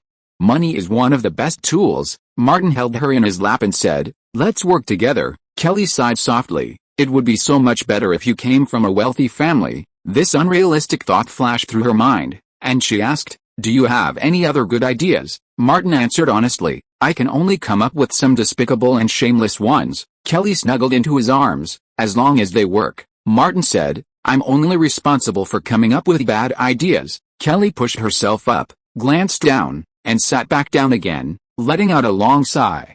I suddenly don't want to let you go to Los Angeles. That afternoon, Martin left Kelly's apartment building and drove his BMW 7 towards West Street. The whole way, he was thinking about what to say. With Kelly Gray, he could be direct, she wouldn't reveal a word. But with Vincent, it would be better to come up with a different story. Near West Street, Martin called Vincent and said he wanted to talk about something. Vincent asked him to go to the club.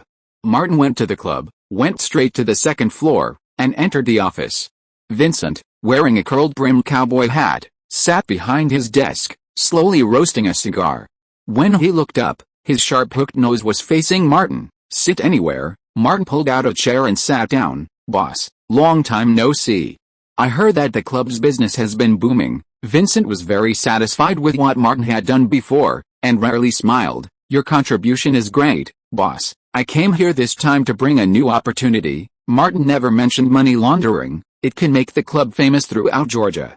If we are lucky, the reputation can even spread throughout the United States. He heard Bruce mention that Vincent had been to Las Vegas for inspection. Boss, you can open the club in Las Vegas then. Because of the previous success, Vincent attached great importance to Martin and asked, what opportunity? Martin said, investing in a movie with a gigolo club as the background.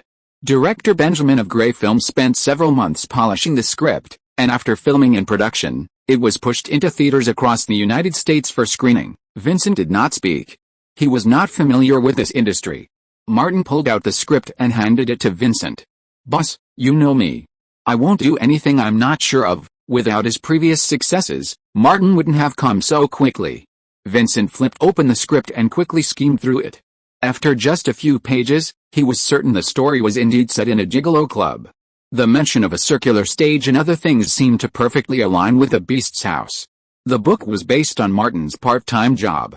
So, no matter how Vincent looked at it, it felt like the story was set in the Beast's house. Even as a layman, he could imagine that once the film was released widely, the Beast's house would skyrocket in popularity. No mistake. Martin added, The film project has received a green light from Kelly Gray. Gray Company will publish a notice in the newspaper tomorrow, soliciting investment from the whole society. Boss, as soon as I get the news, I will come to inform you. Vincent was puzzled. They are soliciting investment from the society, Martin explained specifically. This is very normal in the film industry. For example, the famous The Godfather is said to have received financial support from certain forces in Italy. Saving Private Ryan and Band of Brothers have investment from India. Vincent didn't know the latter, but he had heard of the former. Thinking of the Italians and movies, he immediately understood what Martin meant. He took off his cowboy hat and lit a toasted cigar. You know a lot. Investing in movies, boss. I said it when I left. I've always been a member of the club, Martin interrupted Vincent. I've always been a poor kid living in Clayton. If you hadn't taken me in and given me a job, I wouldn't be where I am today, boss. You know what a rotten Jack Davis is. Since I became an adult, 2 of the 3 people who have helped me the most are from the club. You, boss, and Old Bull. You've saved my life several times, counting only Old Bull. That wasn't an exaggeration. Martin continued, Gray Films is owned by Kelly Gray. She's from Atlanta, where her family and company are both located. The Gray family has always had a good reputation, which is why I dared to recommend this project to you, boss, to invest. Local people and local companies are indeed more reliable than outsiders. Vincent remembered hearing about the Gray family somewhere. Martin said, boss, although I came from a poor background, I also know how to be grateful, that's all. Vincent couldn't believe anyone could be so naive. Martin scratched his head sheepishly. Kelly Gray promised me that if I could get investment, she'd let me be the film's lead. Vincent pointed at him. You kid, Martin quickly said. I've also recommended a group of stylish men. Hart and the others will actually appear as gigolos. It'll be great publicity, he emphasized. They'll all be paid actors then. The last sentence reminded Vincent, inserting your own people into the crew and inflating the pay. He glanced past Martin at the club lobby. The club served as a film set during the day and a regular film studio at night. They claimed to be setting up a 1-to-1 soundstage, another significant normal expense. No wonder those Italian investment godfathers, Germans, Indians, and others were so frantic investing in Hollywood. Even an amateur like him could see plenty of ways to rationalize the accounting. After a long moment, Vincent said, I'll think about it. Martin left the office, and as he walked downstairs, he reached into his pocket and turned off the recorder. I just feel tired now. It's so difficult to get the leading role in a theater movie. I have to jump around like a monkey. Chapter 63 Putting it all together. The club wasn't open yet, but Bruce arrived early to find Martin sitting alone at the bar, leisurely sipping. Martin picked up his ledger and tossed it to Bruce. Don't worry, I don't drink for free. I'll put it all on your account. Bruce took the ledger and went inside. Behave yourself, you stinking piece of shit. Martin took a sip of his drink and put on a serious face. Man, if I ever become a star, I'll hire you, a piece of shit, to be my street cleaner. Bruce pulled a white bottle from his pocket and placed it in front of Martin. Here you go. Martin looked down and saw it was a bottle of Vaseline. What do I need it for? Bruce delivered a fatal blow. You might need it if the producer blows you up, or if you want to blow up the producer. Martin gave him 2 middle fingers. From the club lobby, a man and woman came around. The man was wearing tight sportswear, his body covered in lumps and flesh, and Bruce cringed at the sight. The man walked with his legs split, like a giant crab with legs unable to hold together. Sophia and her beloved little plaything, Scott. Hi, Bruce, Sophia said to the bar. Let's talk privately sometime. I've missed you so much. Bruce didn't dare reply, forcing a smile as he watched Sophia go upstairs. Scott, with his feet turned out, staggered over. Give me a beer. Martin patted the chair next to him. Sit, Scott glared at him. Did you do that on purpose? Martin forgot. Sorry, thinking that Lily and Hall couldn't live without a guardian, he reminded them. Leave when you've made enough money. Don't end up with too little for medical care. I was planning on leaving, Scott said, tears welling up in his eyes. Bruce asked, are you just passively taking a beating? Scott took a long sip of beer. I took some initiative, but I saw she was brimming with muscles, and all she could think of was Michael Tyson. Martin said casually, you could be Evander Holyfield. Scott said, I don't bite people's ears. Martin remembered something and reminded him, Harris has applied to college. What's the point of going to college? The right path is to get a job early. Scott shook his head. I get it. These idiots never give me peace of mind. In the second-floor office, Sophia stood by the glass door, looking at Martin in the first-floor lobby. She said, I asked the Liberty Club to find out. He has a close relationship with Kelly Gray. Vincent turned his laptop around. I've done some research and asked friends in Los Angeles. Money laundering is common in the film and television industry. Sophia waved her hand. There's more to it than that. You're focusing too much on the club and the money laundering itself, overlooking the most important point. The Gray family has some influence in Georgia. Our underground casino business is also protected. Perhaps we can even obtain normal import and export licenses and put the smuggling business on the right track. She kept talking. Don't underestimate avocados. The market and profits are so huge they're driving Mexican dealers crazy. I think it won't be long before an avocado war breaks out between Mexican dealers and plantations. If we go from covert to open, perhaps. Stop. Vincent couldn't keep up with Sophia's train of thought. The key now is whether we should do it, Sophia said. I think we should try. This is an opportunity. I'll talk to your father. Vincent also made up his mind. I'll talk to Gray Company first and see how things go. Sophia started to leave. Call me when you're done. I'm taking my little one to play games. She went downstairs, past the bar, and Scott followed obediently. Old Bob. Sophia hooked her finger at Bruce again. Let's go together. Bruce didn't dare to say a word. After they left, Martin looked at Bruce sympathetically. Old Bob, don't say anything. Don't cry. I understand. Bruce turned away and vowed never to speak to this wretch again. Martin went upstairs again and left feeling refreshed. Being a leading man was so difficult, so this time he took on all the work of an independent producer. He ran back and forth between the production company and the investors, using one to seduce the other, making a complete deal. Martin returned to Kelly's apartment, dragged Kelly Gray out from her sleep, and gave her a good beating. Then he carried her into the warm bathtub and, while they soaked, he explained the situation. Kelly Gray, of course, wouldn't get involved personally. I'll send someone to negotiate. You and I don't need to get involved in the details. Martin understood her meaning. I'm just trying to solicit investment.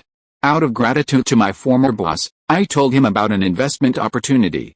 I don't know anything else. He rested his head on Kelly. I'm exhausted. A leading actor, what a lot of work. Kelly Gray reminded her, you're still the production manager. It's part of your job. Martin then remembered something else. The handsome male group at Beast House have ready-made male dancers. I suggested bringing them in, and hinted that we could use their salaries to account for the project. Their salaries would definitely be inflated. As the leading actor, I can't expect my salary to be lower than theirs, right? Kelly felt relieved. If this deal goes through, you'll be the main contributor.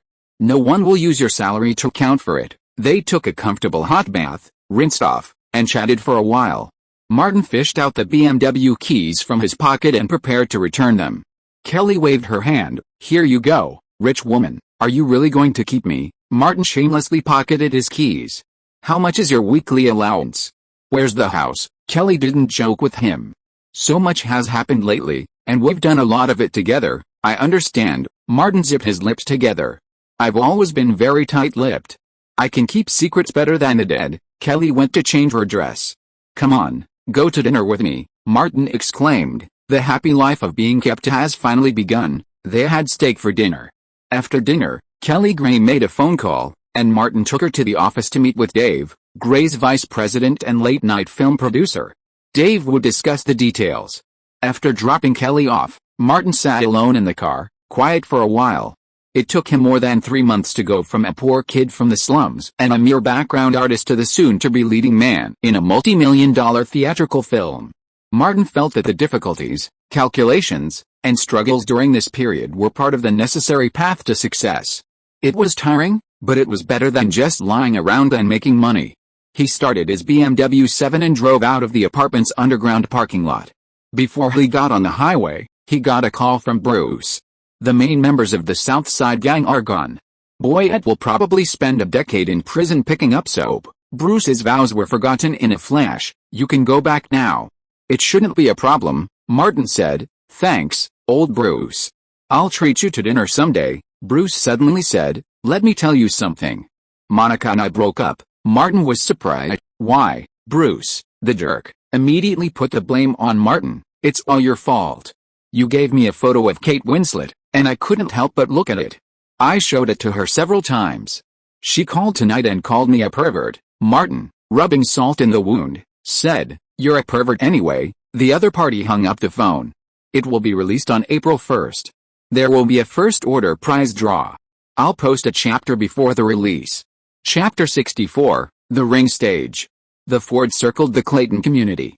The black traffickers that were once everywhere disappeared without a trace, as if they were garbage that had been cleared out. Martin drove into the community and stopped in front of the Carter family's house. Lily, Hall and Harris, who were squeezed in the back seat, couldn't wait to get out of the car and ran towards the door.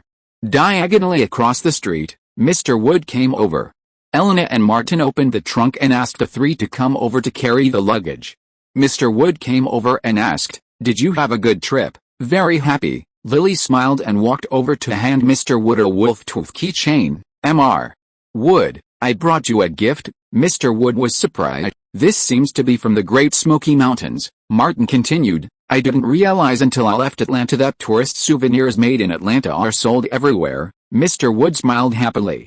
Martin asked, "Have the black traffickers disappeared?" "It seems the deal raided a bunch, and the rest are gone." Mr. Wood was relieved. "Our Neighborhood Defense Alliance was a great success.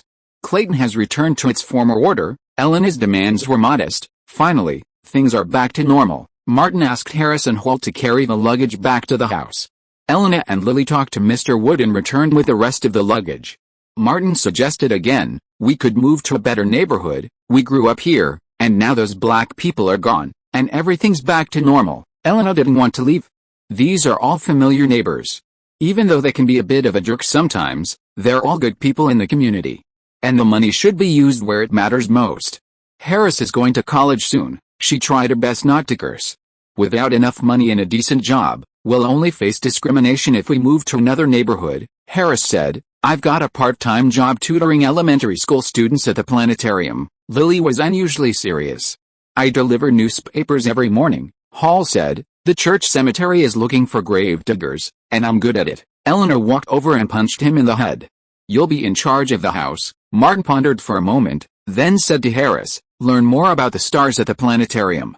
Ask carefully if it's difficult to start a for-profit astronomy association." Harris nodded. "I'll find out." Eleanor then said, "Your accent sounds really weird now." Martin said, "I started late with a Hollywood accent, so I've just got to keep practicing." Lily suddenly interrupted, "He's obsessed with becoming a superstar." He brought both fists to a halt in front of Lily's face, and she lowered her head in frustration. Martin, who had been using intimidation as his main method, retracted his fists, pulled out the keys to his Ford, and shoved them towards Elena. "Here's your car. It'll be convenient for commuting." He turned around, just in time to see the frustration on Lily's face fade, her mouth slightly open, wanting to speak. He slapped her across the face. "Shut up," Elena asked. "What about you?" Martin pulled out his other key. "I recently helped someone secure an investment, and this is my bonus." He changed the subject. "Who wants to go out?" "I'm going to buy a floodlight," Elena said. "I'll go with you." Martin realized that Blackie was the real threat, especially at night, dressed in black. He was simply unstoppable. He planned to install a floodlight outside the house specifically to defeat Blackie's invisibility. Just after noon, Elena drove the Ford to the bar. Martin first went to the Freedom Club to collect his 2-week salary. Then he went to Great Pictures and found Kelly's assistant, Ella, with a small gift and asked her to help him write a social research report. Freedom Club salaries aren't easy to collect. Social researchers are required to submit formal reports every 3 weeks. Director Benjamin, upon learning of Martin's arrival, called and invited him to his office. "The boss informed me this morning that he's given the green light to the project and has appointed you as the male lead." From this information, Benjamin could easily deduce that Martin had convinced his boss. He sighed. "I've finally seen hope for this long-cherished dream." Martin spoke kindly. "I'm here today thanks to your support, Director. Without that memorable circus, I wouldn't have had this opportunity." Benjamin, realizing Martin's importance to his boss, stopped treating him as a mere actor and said, "Don't worry, this time I'll tailor a more compelling scene for you." For some reason, Martin suddenly felt a chill. But he couldn't abandon the deal he'd worked so hard to secure, and he was determined to finish it. As he pondered the script, he realized the male lead had to be exceptional, and he gradually began to form some ideas.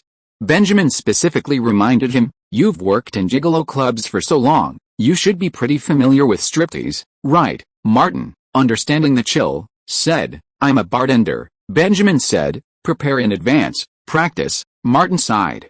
After all this whirlwind, he still had to go on a circular stage. What was all the fuss? When he finally visited Los Angeles, wouldn't he take a trip into the Sacred Valley? Martin didn't want this to happen, so he decided to use his best ability and said, Director, for the role of the boss of the Gigolo Club, you wrote an ugly guy. Benjamin said simply, there must be green leaves around the red flower, and the role of the boss is the green leaf.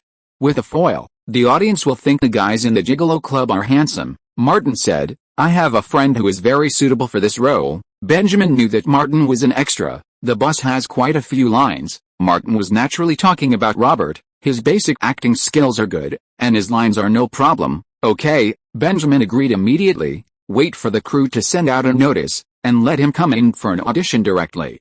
As long as his basic acting skills are good, I will give him the green light. He felt no burden to do this kind of favor without spending any of his own resources. I remember which theater troupe you are a member of. Martin nodded. Marietta Community Theater. He did not forget to brag a few words. The most professional background artist team in Atlanta, and they have collaborated with the company on many late-night shows. Benjamin said directly, you will be in charge of the contact. The two chatted about the male lead for a while, and Martin said goodbye and left, and met Andrew in the company lobby.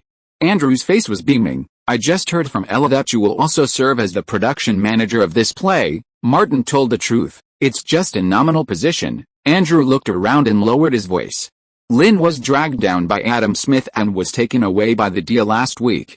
The boss has decided to fire him. Martin reacted. Congratulations, casting director. Andrew had helped Martin a lot at the time, and he could roughly guess that Martin had gotten rid of Adam Smith, and he also benefited from it.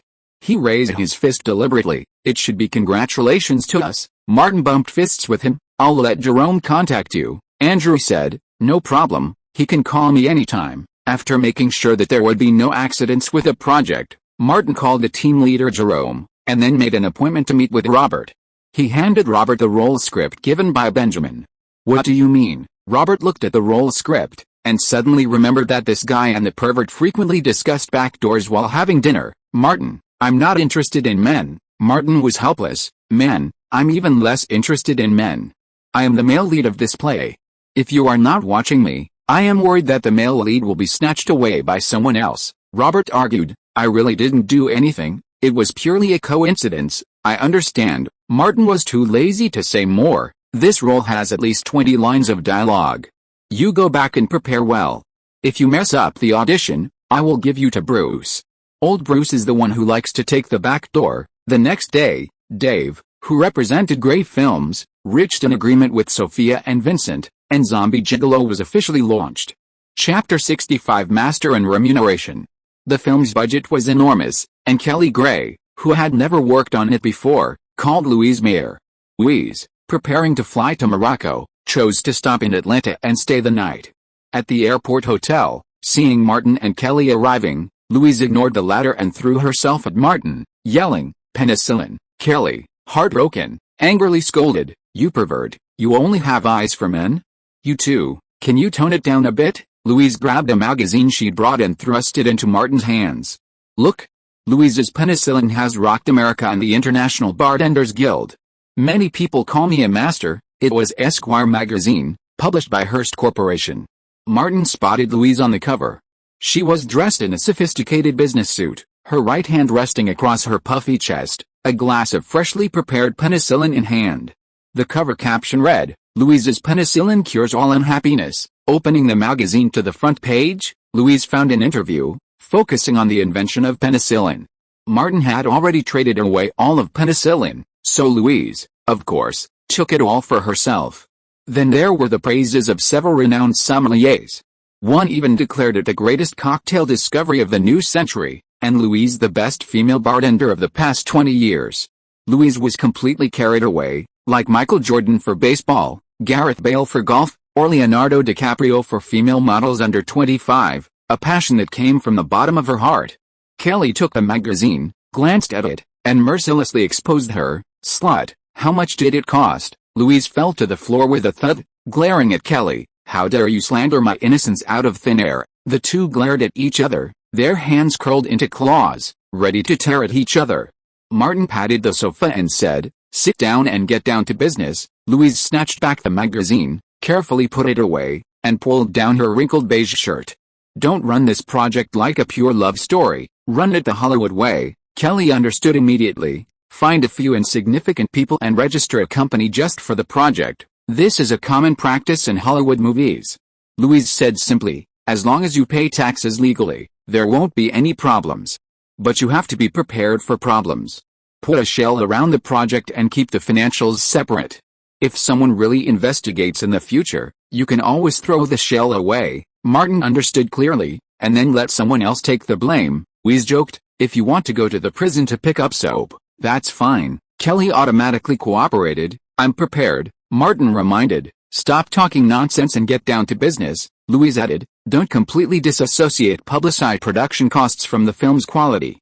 "I attended a screening of a German director a few days ago called something like Death Haunted House. They advertised a $12 million budget, but the resulting film only produced $100,000, not as good as your late-night drama." She and Kelly had known each other for 10 years, close enough to appear on screen together. She specifically warned, "That German director can throw his skin away, but you can't, Kelly. You still have a long way to go." Kelly gestured, "I've been out of Hollywood for a long time. Here's a suggestion." Louise didn't hold back, stating, "Invent publicity costs.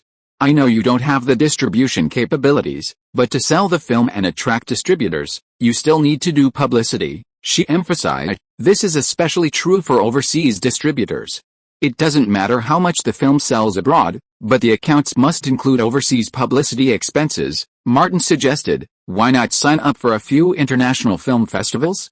Perhaps in Southeast Asia, India, or Russia? Send a few people and inflate the costs." Louise smiled at him. "Not bad, I'm learning a lot." Kelly remembered all of it. "Benjamin has planned a 3-month shooting and production cycle for the film, and plans to exhibit it at the Savannah Film Festival.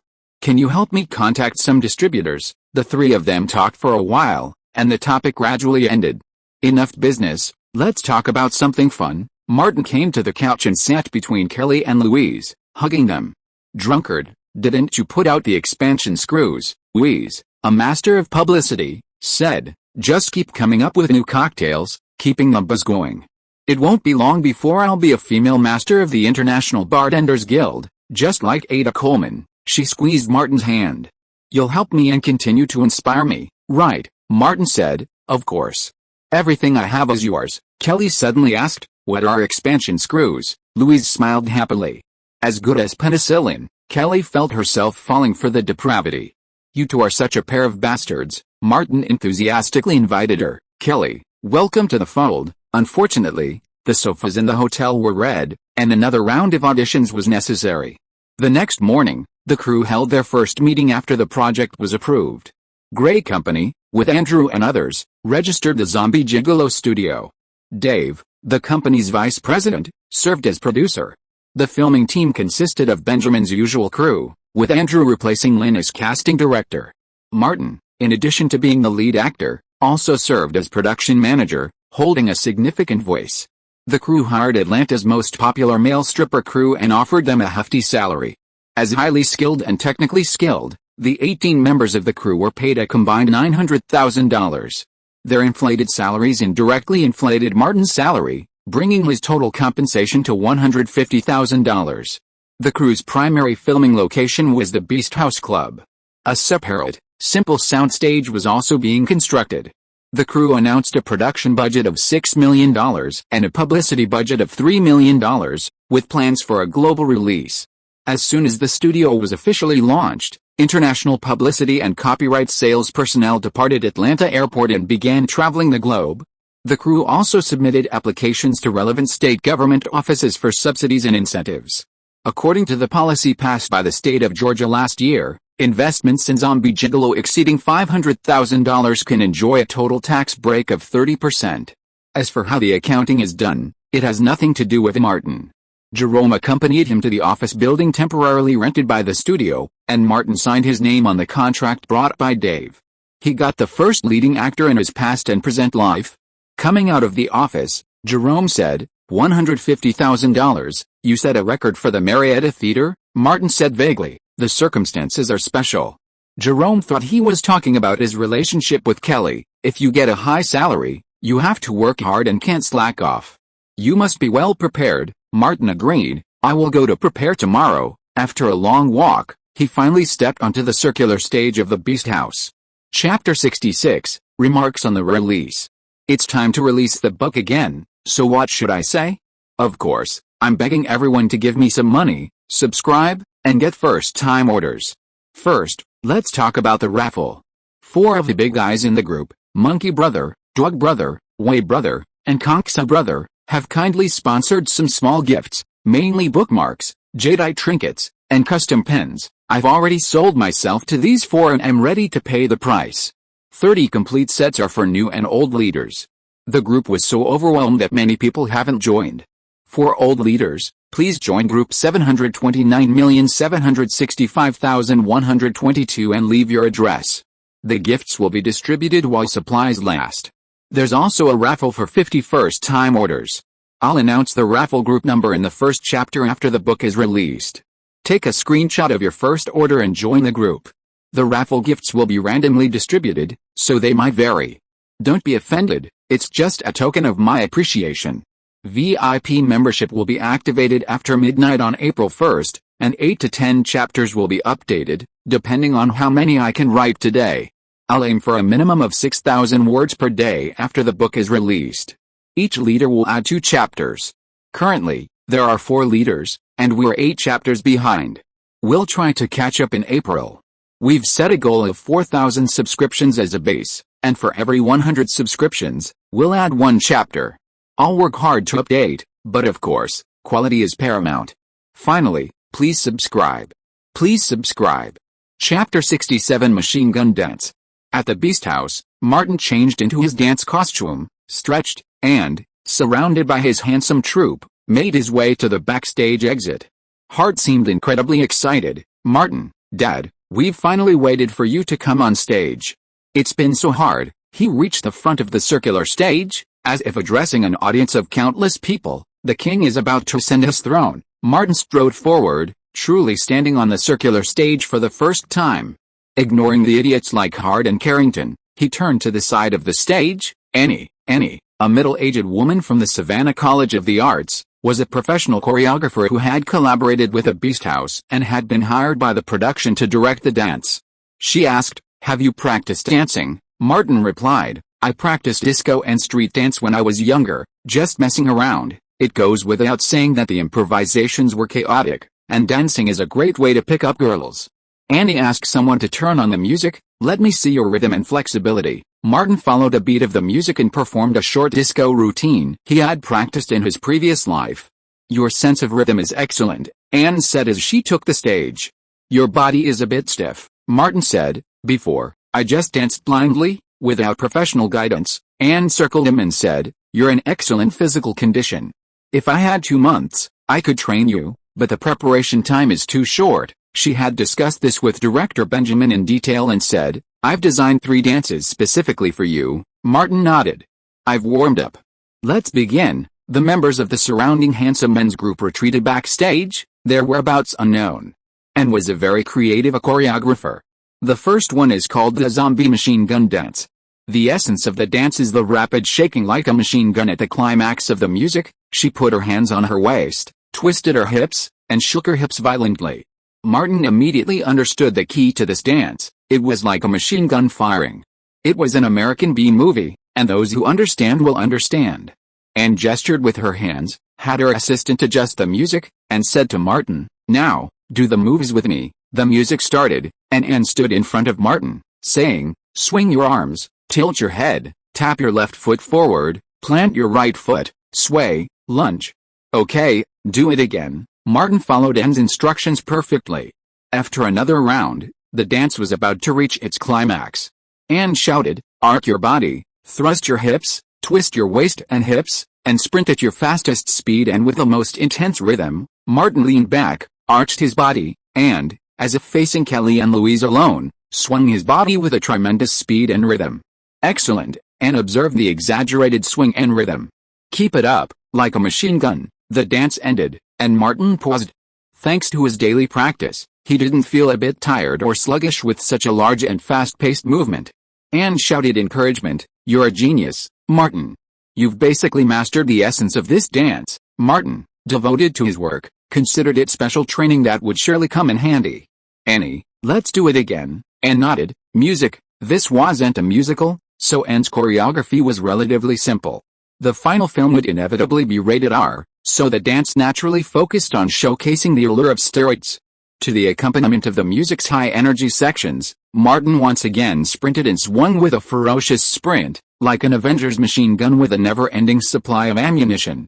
After a few dances and a break, Anne whispered, "Your girlfriend must be so happy." Bruce suddenly appeared from behind. "Don't you know? His girlfriend is Earth." Martin extended his middle finger back, but someone gently brushed it away. He turned around and saw it was pointing at Robert's head. Robert withdrew his hand, opened a can of Coke, and handed it to Martin. "Thank you." Martin gestured to the table next to him. "Put it down first." Robert, tired and unwilling to explain, simply shut up. Martin introduced Robert to Anne and explained that he would be playing the club owner. Anne said, "You have a dance. I'll show you the prototype later." Robert pointed at himself and asked, "I want to dance too?" "I'll scare the audience like this." Anne asked her assistant to bring her a laptop and played a music video featuring a girl dancing gracefully. "It's a French song that just came out this spring," she explained briefly. "The dance is incredibly charming and spiritual." Martin studied it carefully and vaguely remembered it. "The singer seems to be Alice from France." Anne nodded. "Yes, that's her." She looked at Robert. "It's a perfect dance. If you perform it on stage, the effect will be explosive." Robert wiped the sweat from his forehead. "How is that possible?" Anne said. "Benjamin said this is a comedy, and the contrast brings out the comedic effect. How does it suit me?" Robert couldn't imagine. Martin pointed at the screen, then at him, and said, using Robert's words, "She has a big forehead, and you have a big forehead too. Perfect match." Robert, thinking of his hard-earned speaking role, gritted his teeth and said, "Okay, I'll do it." Martin checked the time and asked Anne, "Shall we continue?" Anne handed Robert the laptop. "Watch it a few more times." The music started again, and Martin continued practicing the machine gun dance. Bruce stood beside Robert, his hands in his pockets. Seeing the high-level part of the dance, he suddenly said, "I now believe that this piece of scumbag used hard power to convince the producers." Robert was confused. "What hard power?" Bruce said, "It's better for you not to know. It will make you feel inferior." Practice ended in the afternoon, and the first zombie machine gun dance came to an end. Anne taught Robert some disassembly moves to increase his flexibility, and then helped Martin practice the second part of the dance. "This is a group dance," Anne described it vividly. "It's called a mass dance," Martin said. "It doesn't sound right to me." "An artist," Anne was serious. "You'll understand once you see it." She shouted toward the backstage entrance, "Beautiful ladies, come out." "Daddy." In near unison, 18 tall, stocking-clad beauties ran onto the stage, forming a circle around Martin and Anne. Led by 2 blonde beauties, they slid down on their knees and charged. At first glance, it looked like 100 flowers in bloom. A closer look stunned Martin. These stinking bastards wore long wigs, prosthetics, long stockings, and fluffy tails. Some of them were unshaved. They looked like flowers. Anne explained, "It was just practice today." Martin couldn't deny it. "It's a mass dance." It was truly a terrifying zombie comedy. Updates are usually at 8:30 a.m. Chapter 68 Special Action Scene Design. As time went on, more cast and crew members joined the pre-production. Besides rehearsing his choreography, Martin also practiced vampire zombie attacks with the action director. These weren't the slow-moving zombies from the Resident Evil and Living Dead series, but rather creatures closer to vampires. The script's excellence was evident in the life-or-death battle between the hero and heroine. The lead actress also had to participate in the training, and Martin's old acquaintance, Maz Hanks's rival, Catherine, landed the role. Her figure and appearance were impeccable, a key factor in her success over the other candidates. Benjamin personally escorted her to the set, specifically instructing Martin, "She's never done this kind of action before, so please take good care of her." Martin understood. "Catherine and I are old friends." In front of the entire crew, Catherine tightly grasped Benjamin's arm. "Martin and I have a great rapport." The lead actress and the director had a close relationship, perhaps even a negative one. Making this clear up front was actually the responsible thing to do on a film set. The prop master then approached and asked the lead actress and heroine to try out the props. Martin entered the warehouse next to the temporary studio and saw the claws that looked like Wolverines at a glance. After putting them on, they were the perfect size. Action director Morris said, "For all the action scenes, you'll be wearing only shorts, fighting with your claws and teeth, targeting your prey by biting their chests and necks." Besides being the leading actor, Martin also served as the production manager, giving him a say. "Wouldn't it be a bad idea to start like this? Should we include some stripping scenes during the action? Like my character, pulling off his shirt to reveal his muscles, a former stunt double, he struck a cool pose. I'll use my claws to strip my opponent's clothes. By the end, only clothes will remain on both sides to maintain an R rating." Director Benjamin followed in and said, "Martin, you've captured the essence of a B movie." Martin wouldn't steal the director's work, "It's just an idea, Ben. You decide if it's appropriate, you're the production manager. Feel free to share your ideas." Benjamin knew full well that his weight on the crew was about the same as Martin's. What's the most appealing aspect of a B movie in theaters? Cheesy jokes, splashing blood, and exploding hormones. As long as these 3 points are done well, the film will definitely sell. Catherine was very self-conscious. "I want both." "No, dear," Benjamin said simply. "We are shooting an R-rated movie, not 17 plus. Morris is Benjamin's man, and seeing that he is a little weaker than Martin, he adjusted his position and mentality. "What I am good at is directing action scenes between men and women, such as the scene where you are lying on the ground, which was designed by me." Martin's position in the crew is higher than Morris, but he is very particular about skills and getting along with people. "Man, I finally found the culprit. Do you know what my friends around me say about me? They all say that I am the most miserable corpse in history." Morris couldn't help laughing. "I'm honored. Tell me what you think, Martin." In the end, Benjamin has the final say on whether to use it or not.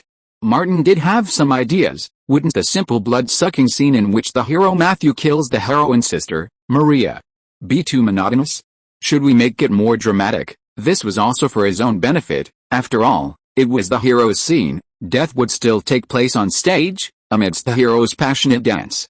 Here's how I envision it. A chain dangling from the stage, the hero grabs it, and he and Maria dance wildly in midair. In this frantic machine gun dance, the hero drains Maria's blood. Benjamin's imagination conjured the corresponding image in his mind. The dance reached its climax, with the hero pulling Maria in a whirlwind of madness above the ballroom. In Martin's eyes, what's the point of a B movie without some exaggeration? Benjamin came to his senses and said to his assistant, "Notify producer Dave and call a meeting with the heads of the casting, styling, choreography, props, and photography departments." Immediately, the assistant director hurried to make a phone call. Benjamin couldn't help but say, "Martin, I was absolutely right about you. You are a genius." He admired sincerely. "I can only design a horse vibration, but you even thought of an aerial vibration." Martin told the truth. "I saw it from a videotape." Benjamin thought he was being modest and said, "This scene will definitely be explosive. I have prepared an equally matched opponent for you." "Do you know who it is?" Martin said seriously. "Of course it's Julia Roberts, the biggest star in Georgia." Benjamin looked constipated. Martin continued, "Could it be Holly Hunter? She might be a bit older, but she's an Oscar winner after all, so I can accept that. I couldn't afford their pay even if I sold my ass." Benjamin nearly spit blood. Suddenly, he smirked at Martin. "My old classmate helped me get Jenna Jameson." Martin asked, "Are you kidding?" Benjamin replied, "I heard Jenna could make a guest appearance in a theatrical film for just $5,000. It was already a cheesy B movie, and the quality was already subpar. Bringing in the Queen of the Holy Valley wouldn't make it even lower, and it would also be a gimmick." Unrelated sentence fragment. "No mistake, one song, one release, one content, 1/6, one book, one forum. Take a look." It wasn't long before all the department heads, including producer Dave, arrived. Benjamin had the final say on filming, and he chaired the meeting. Martin drew the scene he had just discussed on the whiteboard. Director of photography Jackson added, "The scene will only be shocking enough if the venue is packed with people and everyone is watching." Casting director Andrew continued, "I've discussed this with the club, and they've issued a notice, and many old customers have volunteered to act as the background for free. There are some things he didn't say. That Beast House will charge an entrance fee." Benjamin was in high spirits, having learned something. Anyone with ideas for the set design and action scenes can bring them up. Inspired by Martin, action director Morris suddenly had an idea. I think the final battle between the hero and heroine can be divided into two parts. The hero is extremely powerful, and it's almost impossible for a mortal female hunter to defeat him. Do you think this method will work? The hero's greatest strength is also his weakest point. If the heroine can defeat his strength will be greatly reduced. Producer Dave understood his meaning and made a key point. For the film to be released theatrically, it must be R-rated, but we don't have the distribution capabilities. Our priority is to make the content attractive to film buyers. How the MPAA will assign the film a rating is a matter for them after they buy the film. Martin racked his brains, recalling and thinking. The first part is the battle between the hero and heroine. The heroine defeats the hero, which causes him to fall into a period of weakness, and then the heroine takes advantage of the opportunity to kill him. Morris nodded. That's exactly what I mean, Martin said. How about giving sisters Maria and Anna a special talent? For example, they can absorb abilities, but there is a flaw. If she reaches the peak first, her essence will be sucked dry by her opponent. Benjamin pondered and said, "That's interesting," he said. "Change the flying scene in the front." Maria didn't die because of Matthew's blood-sucking. She has the same talent as the heroine and lost to Matthew in the battle. The meeting lasted until the evening. After Benjamin returned, he took his assistants to design new scenes for several scenes overnight. If you are listening to this novel on a channel other than Fanfic World, it means it was downloaded and re-uploaded without effort. We warmly invite you to visit our channel, Fanfic World. There you will find the original version of this story and many other novels of various genres. We look forward to seeing you dive into a world of incredible novels. Chapter 69, Tips for Filming. At Buffalo House, the ballroom was packed. Sophia, holding a glass of wine, stood by the second-floor fence, watching the stage with great interest. She was particularly drawn to the former bartender who led the dance. Vincent lowered his cowboy hat and warned, "Don't try to target the handsome boy band. Each of them could bring immense value to me." Suddenly, blasting music blared, and filming resumed. Countless background actors roared. Martin, amidst the trembling of a zombie dance, tore off his shirt, revealing a torso with perfectly proportioned muscles and naturally flowing lines. "Come on. Keep going," an actress yelled. Director Benjamin realized that even without any need for agitation, these extras had already ignited the scene. They were more intense than flames. Martin leaped forward, his right hand tugging at his waist. His custom-made pants flew off, swirling in his hand a few times before flying off to the stage. Susan, quick-witted, caught them and covered her face with them, taking a deep breath, enchanted. Suddenly, her pants were yanked.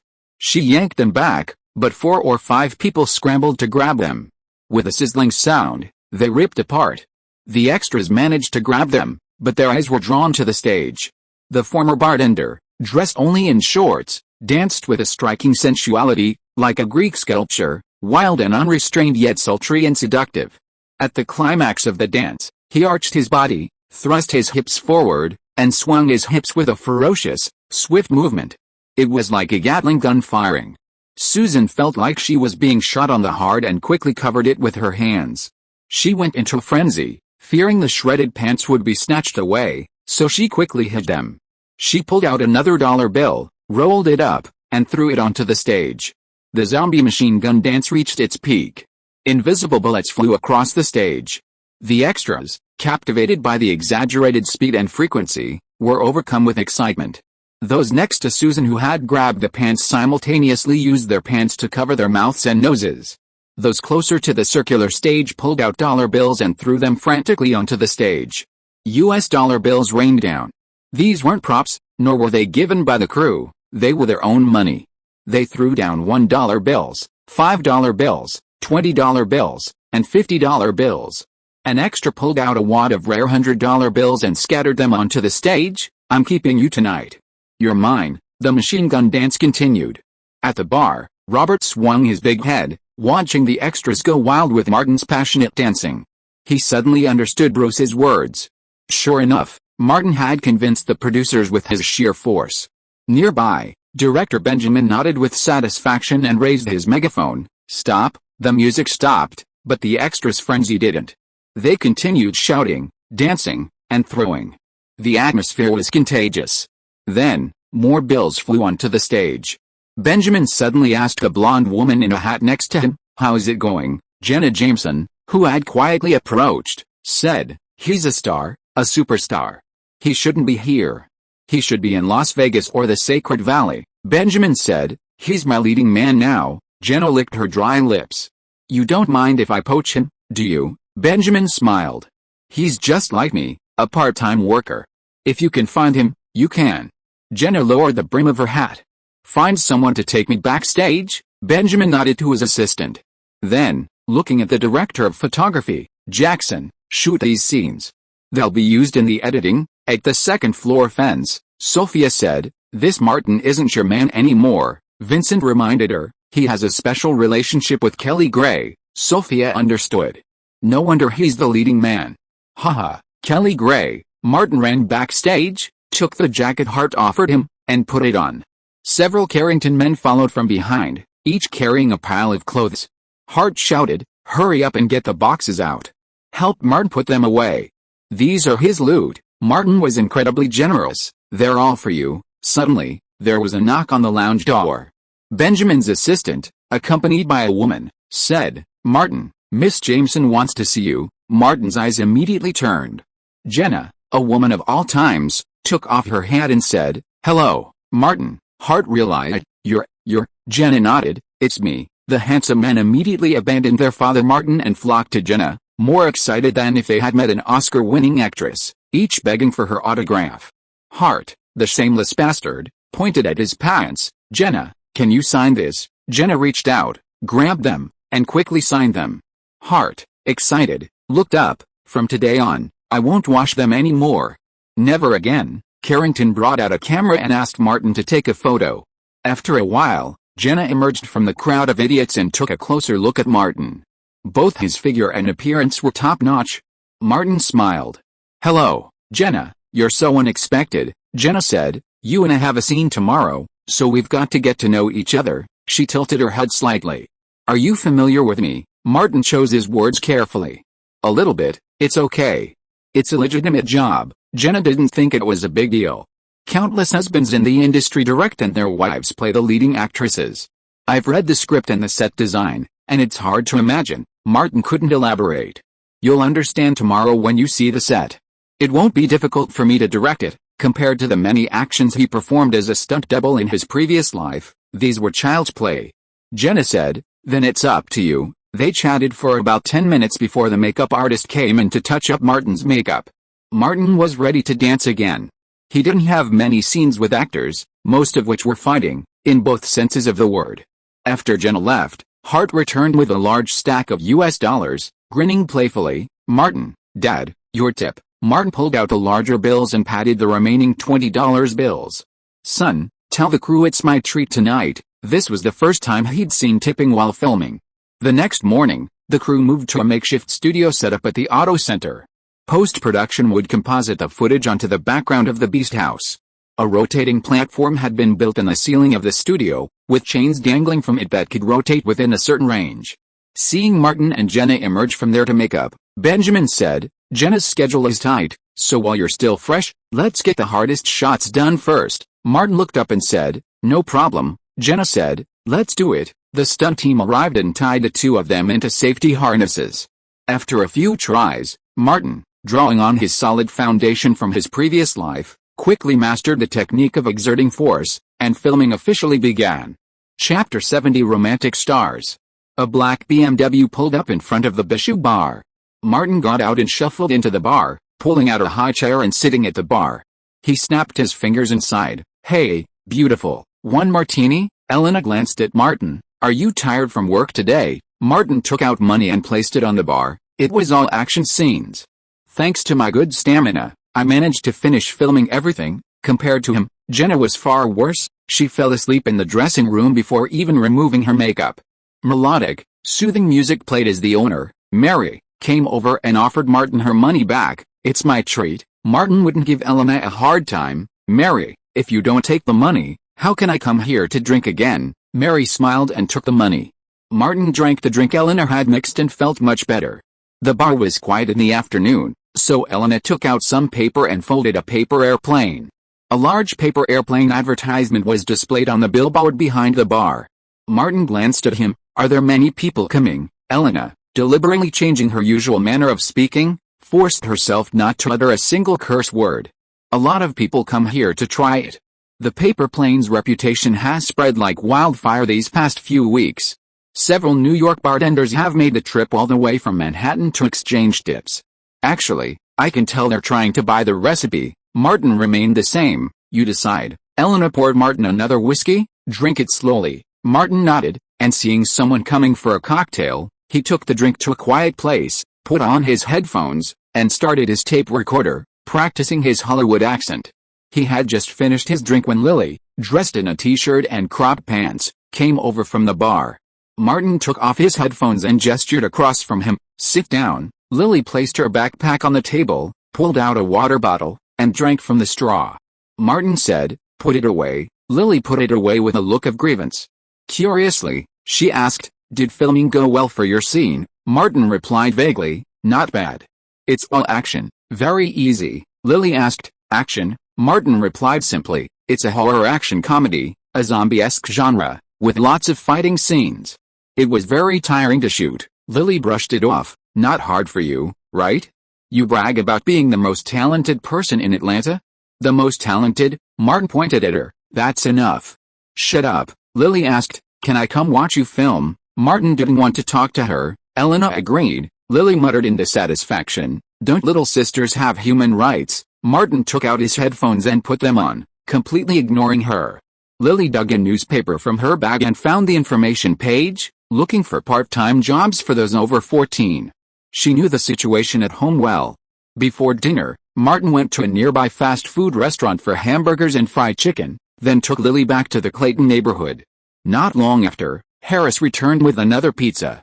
Hall grabbed the burger and started to eat. As he ate, he said, I dug a few more holes by the fence and stuck branches in them. If anyone breaks their arm, don't blame me. Lily shouted angrily, What else can you do besides digging holes all over the yard? You two shut up. Martin imitated Elena and suppressed them with force. He asked Harris, Have you asked about the things I said? Harris swallowed the pizza in his mouth. It's very simple to register an astronomical association. If you are willing to spend some money to find a professional company to handle it, there will be absolutely no problem. Martin asked, How's the school and student loans? I received an offer from Georgia State University. Harris said roughly, The student loan application will most likely be approved. I am working hard to earn living expenses and other expenses. Martin had an idea before, but he was not sure whether it would succeed. After all, he had only heard about it. I have an idea. If it is done well, it should be better than going to school or doing odd jobs. Lily interrupted at the right time. Let Harris go to the crew as a coolie. Without waiting for Martin's eyes to turn away, she picked up the burger and blocked her mouth, but her ears were perked up. Martin said, When you start an astronomical society, give it a catchy name. Use the name of the astronomical society and sell the stars. Harris looked out the window. It was just getting dark, and the stars were invisible. Unrelated sentence fragment. No mistake. One post, one content, 1-6, one book, one forum. Look.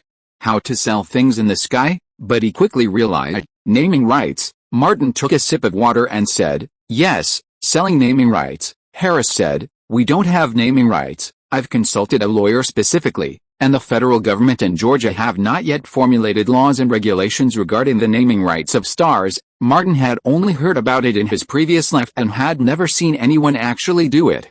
He roughly said, When love comes, it is always very romantic. Boys always spend all their time to please girls, buy her a star, and name it after her. Can a girl who pursues romance accept it? Lily spit out the hamburger to interrupt her. Yes. Those love-brained girls will go crazy. They love romance the most. If you give them these gifts, they will smile in their sleep and will definitely show off everywhere. Harris gradually understood. Different astronomical associations have different names for newly discovered stars. Martin thought of diamonds and said, When a couple gives a star, their love will be as long-lasting as the stars. Lily looked at Martin with admiration in her eyes. How did you come up with such a bad idea? Martin was a little complacent at first, but Lily's next words made him want to hit someone. Martin, I noticed that your IQ increased after you fell from the roof. Can hitting your head increase your IQ? Inspired by Martin, Harris kept thinking about it and began to have an idea. It's not a simple naming. It requires a series of professional certificates, a relevant star map that allows customers to find her stars through an astronomical telescope, and exquisite packaging boxes. He said, the stars in the sky cannot be touched or reached, but this matter is very commemorative. Lily muttered, it's simply a profit without any investment. Martin shook his head, it's not that simple, although I don't understand the details. That's right, Lily told the truth, you dropped out of high school. Martin raised his fist in advance. Lily quickly changed her words, you are the best at cheating and deceiving. Martin looked at Harris, you are a top student. I can only provide an idea. The details are up to you, Lily said, count me in. I am sure that all the love-brained little girls in Marietta will buy one. Harris didn't eat either. He took out some information from the cabinet next to him and went to the room. I need to study it carefully. Don't disturb me. Before entering the room, he turned around. Martin, if the business can be done, half of the profit will belong to you. Martin waved his hand casually. I can't sell too much. It is estimated that earning some living expenses should not be a problem. Chapter 71, Veteran Among Veterans.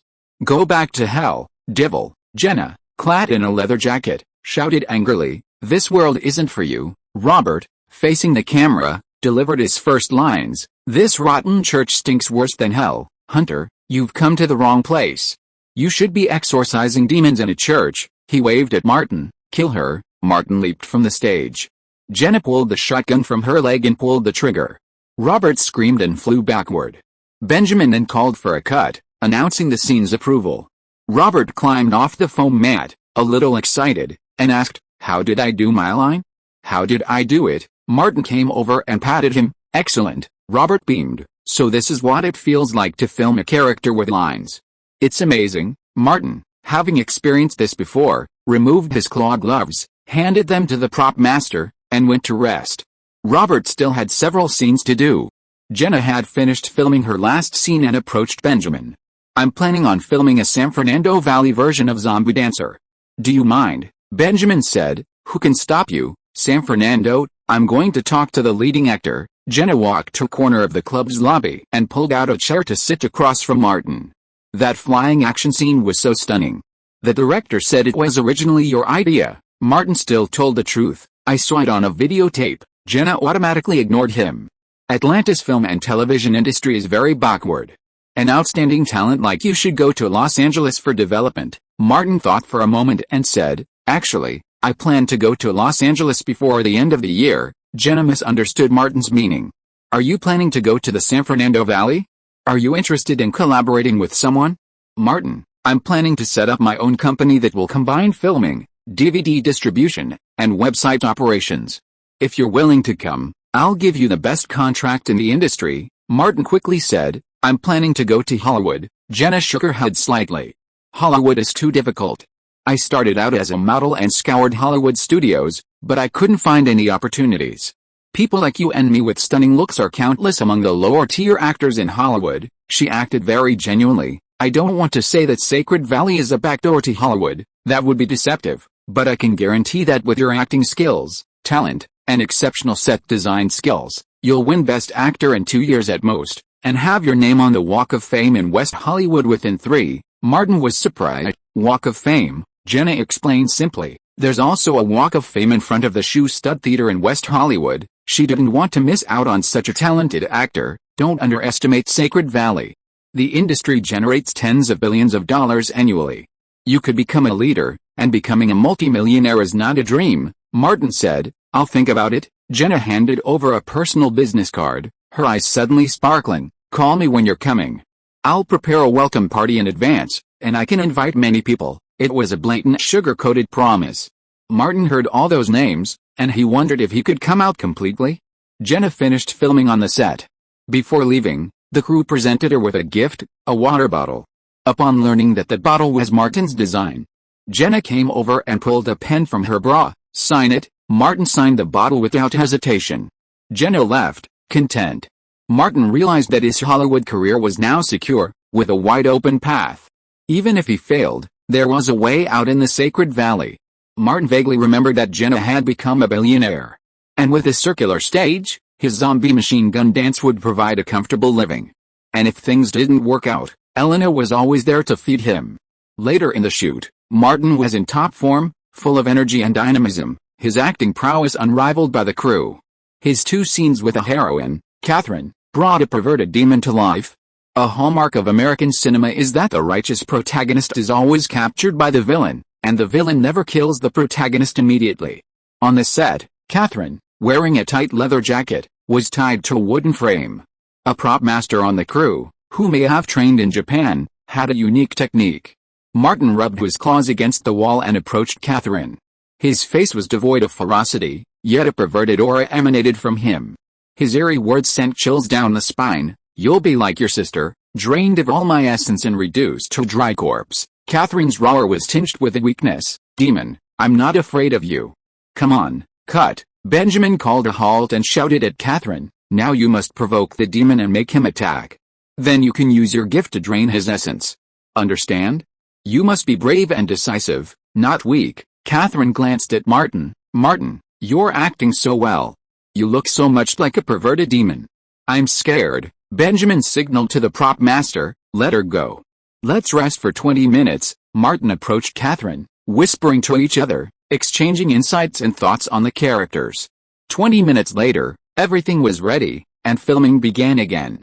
This is a blatant B-movie, free of metaphorical cuts to rain, flowers, oil well eruptions, or trains entering tunnels. Perhaps the lead actors were in top form, perhaps Benjamin wasn't too demanding, or perhaps the budget was insufficient, but the director never called for a cut until Martin roared in anger. The hero lost his primal battle scene. In the final battle, his essence drained, the hero's strength plummeted, while the heroine's power surged, ultimately slaying the demon and destroying the vampire den. However, the heroine carefully preserved the hero's head as a memento of her demon-hunting career. The scene concludes with the hero's head mysteriously disappearing, and the actress becoming pregnant. Filming took over 3 weeks, the longest shoot for a single feature in Benjamin's directorial career. In the final scene, the heroine leads a team in a bloodbath at the zombie gigolo club, slaying every demon, including the handsome men's group and the owner. Chapter 72: Unfastening the buckle and putting the ring on. Before the crew shifted into post-production, Zombie Gigolo Studio booked the entire Beast House Club for a celebratory party. In addition to the 18 handsome men, 30 attractive women were hired to perform. Martin, holding a microphone, jumped onto the stage, patted his hands gently, and waited for the audience to look. He then announced, "Director Benjamin Galvin has worked the hardest and been under the most pressure during this shoot. I propose giving him a special reward." "Great." Andrew was the first to cheer. Others like Maurice and Catherine chimed in. Martin waved a heart, who immediately led 10 beautiful women onto the stage. They all stripped off their coats, leaving only their front button bras. Benjamin was still dazed when the crew forcibly shoved him onto the stage.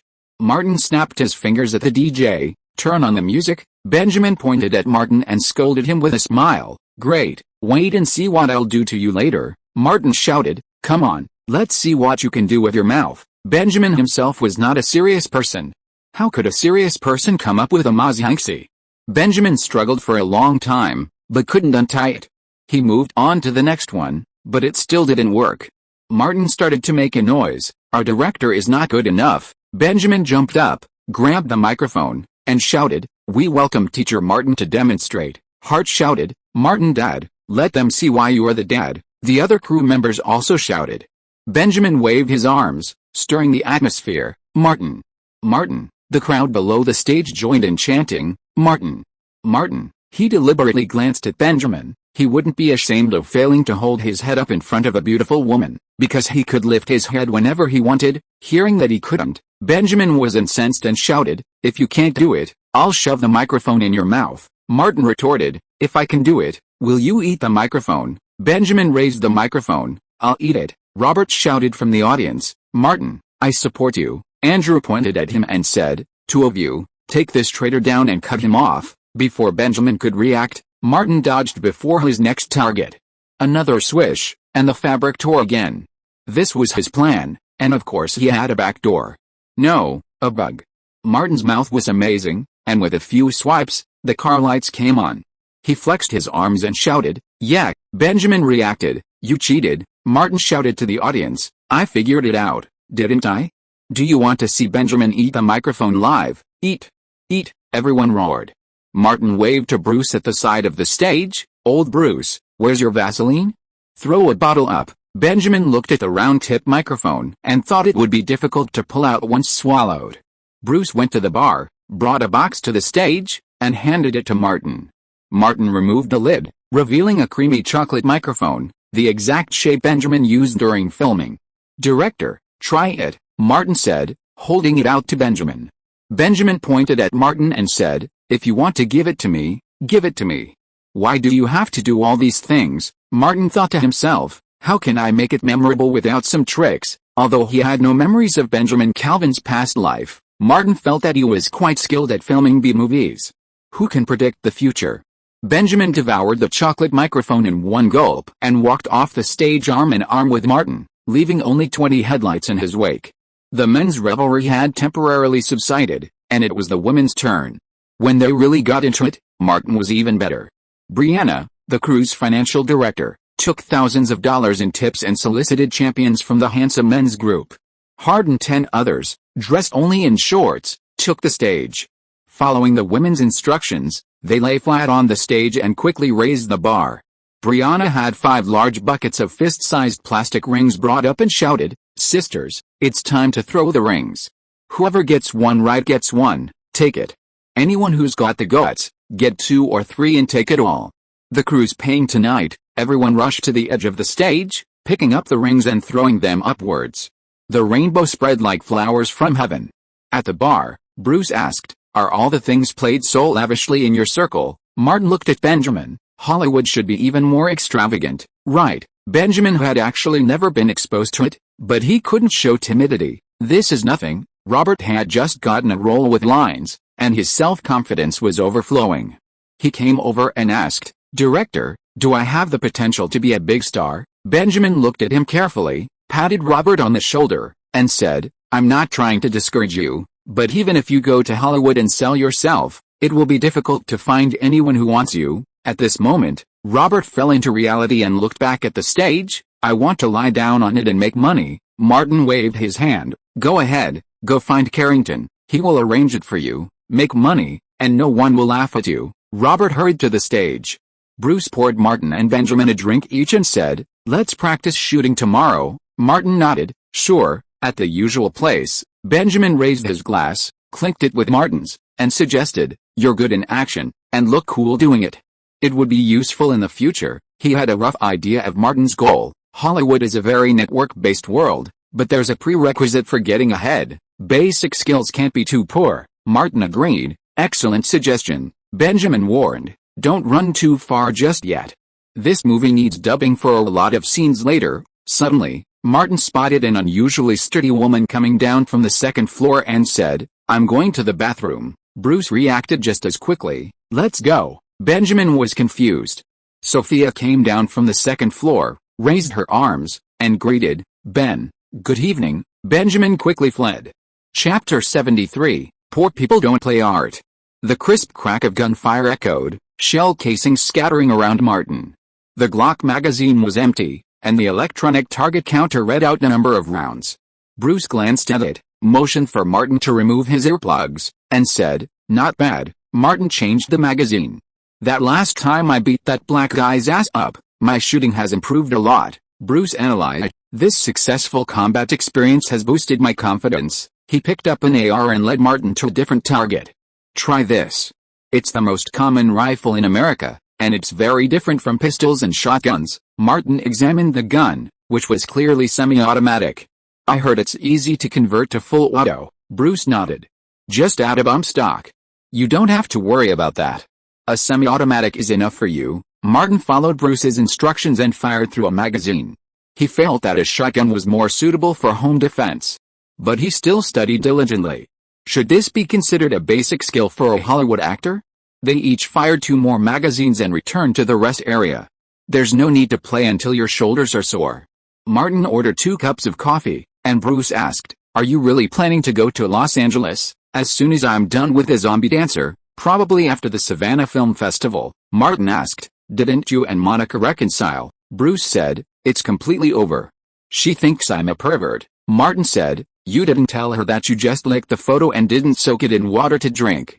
It's not too perverted, Bruce shrugged. She came to me to get back together, and happened to see me soaking the photo in water. Martin admired him sincerely. A pervert, think you're a pervert, he repeated his old words. Old Bruce, when I make it in Hollywood, I will definitely hire you to be my scavenger. Perverts are a perfect match. Bruce's words penetrated the falsehood and got to the heart of the matter. You stinky piece of shit, you love to use low-level means to do bad things, and you want me to clean up your ass. Martin gestured casually. In my 10 lifetimes combined, I've been a low-level nobody. I don't know a damn thing about high-end means. His cell phone rang at this time. It was Kelly calling. After answering, the other party said, I'm at the company. Accompany me to Savannah and let's talk about something privately. Martin drank the coffee in the cup. I have something to do. I'll leave first, Bruce suddenly said. Let me remind you again, your shitty accent is really bad now. Martin didn't care. He went out and drove his BMW to Gray's company to pick up Kelly, got on Highway 85, and headed straight to the port city of Savannah in the east. Kelly said, have you seen the latest issue of Esquire? Famous mixologist Louise Meyer had a flash of inspiration in Casablanca and created a brand new cocktail expansion screw. Martin, reminiscing, asked, it's been over a month since we last met, hasn't it? Kelly didn't answer, but instead said, Louise is very greedy. Sooner or later, she'll squeeze you dry. Martin nodded.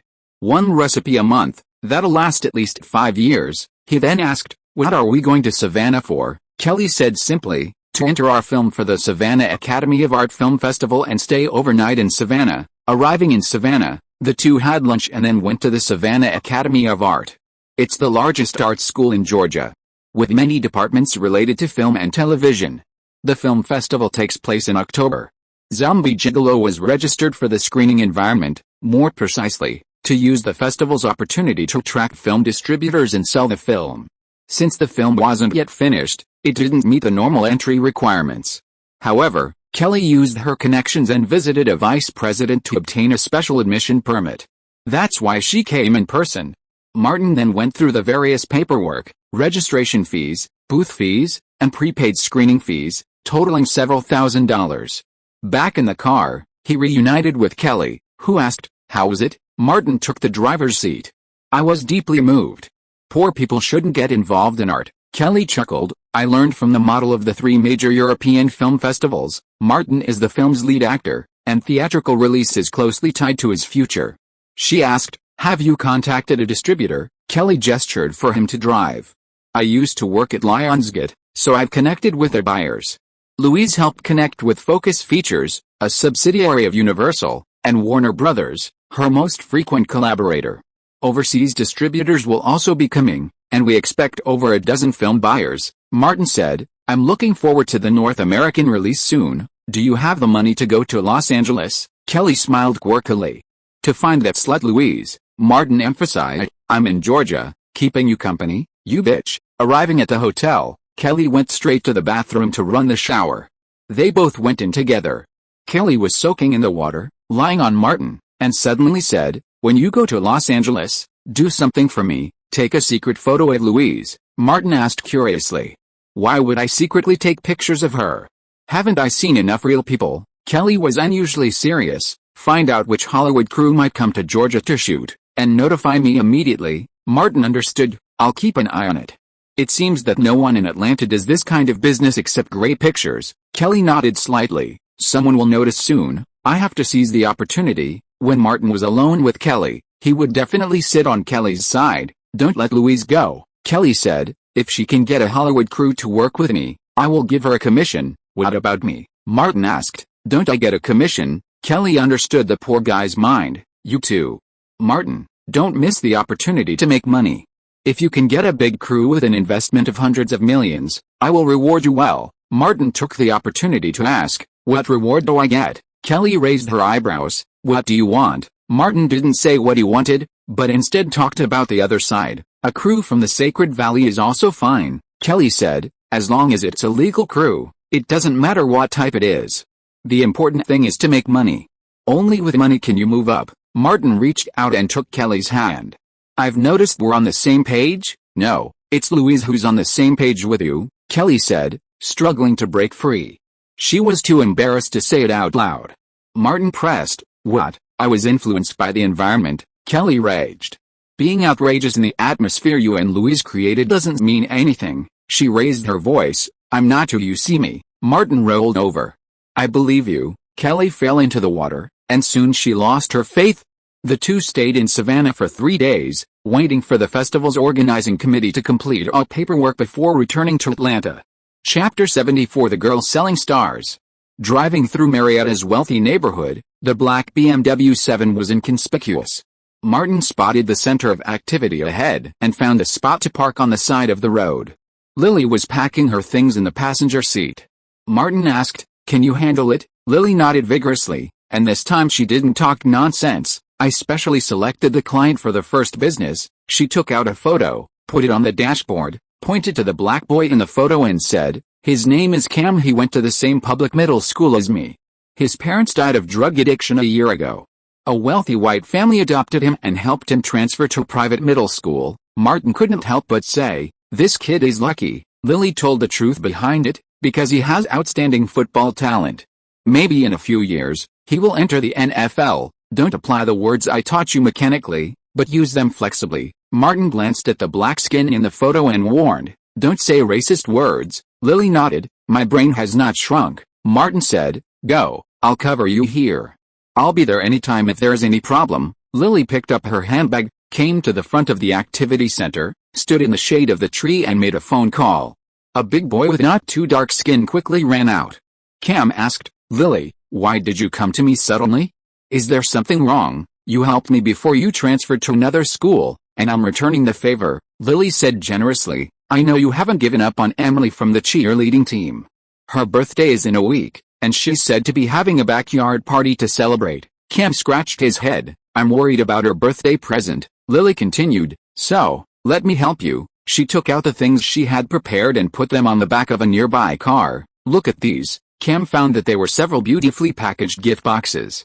"I don't like owing favors to others, so I'll pay it back as soon as possible." Lily opened the greeting card-like package, which contained a beautiful star map. One of the stars was printed particularly brightly. "This is a star in the Andromeda M31 galaxy." Seeing Cam's confused face, Lily decided to be direct. "The Atlantic Astronomical Society sells the naming rights of this star. It can be named after a person or anything else. Emily is a member of the school's astronomy club.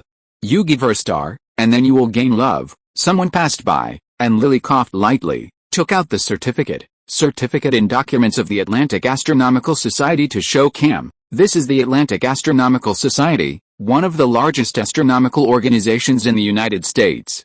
Cam, think about it carefully. What can you give her that can be more stylish and classy than giving her a star? Diamonds? It's older than stars." Cam's heart was moved. A star in the sky was named after Emily. Emily was absolutely moved.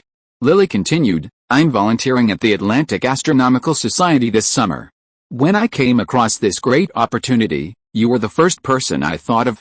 If you don't want it, I'll give it to Emily myself." I want it, Cam said self-consciously. "How much?" Lily said, "Just give me $200. I'll keep an eye on the society and have them mail you the certificate and star chart as soon as possible." Cam's adoptive parents were kind to him, but after searching their pockets, they only had a few $dozen. He said, "Wait a minute, don't leave. Wait until I get back." Lily nodded. "Go ahead." Cam ran back to the activity center and borrowed some money. Lily took the money, wrote down the mailbox at Cam's adoptive parents' house, left, and got into the BMW. Martin asked, "Is it done?" Lily pulled the money out of her pocket and slammed it in her hand. $200, Martin said casually. "You're asking a lot of money." He remembered that a fellow had only paid a little over 100 RMB for it. "Hey, get this straight," Lily emphasized. "We sold him a star." "A star?" Martin asked. "Next target?" Lily flipped open her notebook and glanced at it. "Go to the Margaret Memorial Museum. The administrator's son used to take lessons from Harris and is an astronomy enthusiast. I imagine he'd be happy to pay for the naming rights to a star." She continued flipping through the pages. "Another one is the daughter of a Methodist. Elena used to volunteer there, and I've heard her talk about it many times." Martin understood. "You're using all the resources you've accumulated." Lily smiled. "No need to waste them." In the afternoon, Andrew called Martin. Martin happened to be in West City, So he went to the Freedom Club to get his social investigator materials. Martin said to Lily, who was following him, "Don't swear, and don't make jokes all the time." Lily replied, "Okay." Martin was still worried. "You'd better keep quiet." When they arrived at the social investigator's office, only Andrew was there. Andrew handed Martin some materials and suddenly became mysterious, lowering his voice. "I've got a gift for Kelly's assistant, Ella." He pulled out a bag emblazoned with the Atlantic Astronomical Society and pulled out a beautifully wrapped star chart, glass star, certificates, and other documents. "I've always wanted to give Ella a gift, but ordinary things are too tacky. So I bought her a star, named after Ella." Martin couldn't mistake it. The object in his hand was identical to the one Lily had left in the car. Lily opened her mouth, and Martin understood. "Harris." Andrew smirked. "That was a good move, wasn't it? Professional certification from the Atlantic Astronomical Society." All Martin could say was, "high-end and classy." After they left, Lily secured another sale. Martin checked the time and drove her back to Clayton. As the sun set, Martin drove past the north side of the community and spotted Scott standing on the side of the road. Unrelated sentence fragment. Scott spotted Martin and Lily through the open window and waved at him. Lily said, "I don't want to talk to him." Martin parked on the other side of the street, walked over, and asked, "What's up?" Scott spat out his cigarette butt and crushed it with his foot. "A few weeks ago, you said Harris applied to college." Martin nodded. "He got an offer from Georgia State University." Scott didn't continue the conversation. He tilted his head to glance at Lily in the car and warned, "You kid, get your act together." "Shut up." Martin pointed at his chest. "I'm a man of principles." There was no need to talk further, so Martin went back to the car. Scott raised his middle finger in his direction. Martin returned the gesture. The car turned the corner, and Martin glanced back. A black van pulled up next to Scott. Scott ducked his head and got in. At night, in a midtown apartment building, Sophia wore a tank top and shorts, revealing her muscular body. Across from her, Scott twisted his body, repeatedly stripping off his clothes and throwing them away. Compared to Sophia's sturdy frame, his frail, voluptuous figure was like a willow in the wind. When Scott was down to his shorts, Sophia beckoned him, and Scott swayed closer. Sophia rolled up a dozen $20 bills and stuffed them into Scott's shorts. "You old rabbit, you should go to the Wild Beast house and learn how to dance." Sophia wiped her mouth. "Where's the drink you poured?" "Bring it to me." Scott handed the drink to Sophia, who drank as boldly as she looked, gulping it down in one gulp. Sophia beckoned him, "Come with me." Scott smiled ingratiatingly. "I've learned a new trick." "I want to earn more tips." Sophia, intrigued, sat back. "Let me see." Scott, unassuming, simply dropped to the ground, opened his mouth, and barked, "Woof, woof." Sophia pulled out another dozen $20 bills and tossed them to the ground. "You can only use your mouth," one making a fool of himself, the other throwing money, the two of them having a blast. Scott kept picking up dollar bills amid the barking of dogs. Chapter 75, Crazy. That morning, Eleanor had just finished making breakfast when Martin, freshly washed, arrived at the Carter's house. Lily was about to speak when Martin's fists were already raised. Eleanor asked, "Going to exercise?" Martin pulled out a chair and sat down. "It's not easy to stick with it." "You can't stop?" Lily suddenly asked. "Is Martin very strong?" Eleanor's thoughts were a little slow. "How should I know?" With a swish, Martin's fork pierced the highest point of the round bread. Lily's spoon dropped, but she quickly retrieved it and continued eating as if nothing had happened. Martin asked Harris, "How many did you sell?" Harris beamed. "6. I made $1,200. Even an idiot like Lily could sell 4. Eleanor was surprised. "Is this business easy?" Martin said, "That's not true. The first customers were carefully selected." Harris took over and elaborated, "Of the 6 people I targeted, 5 bought, and the other was a passerby." Martin guessed that the passerby must be Andrew.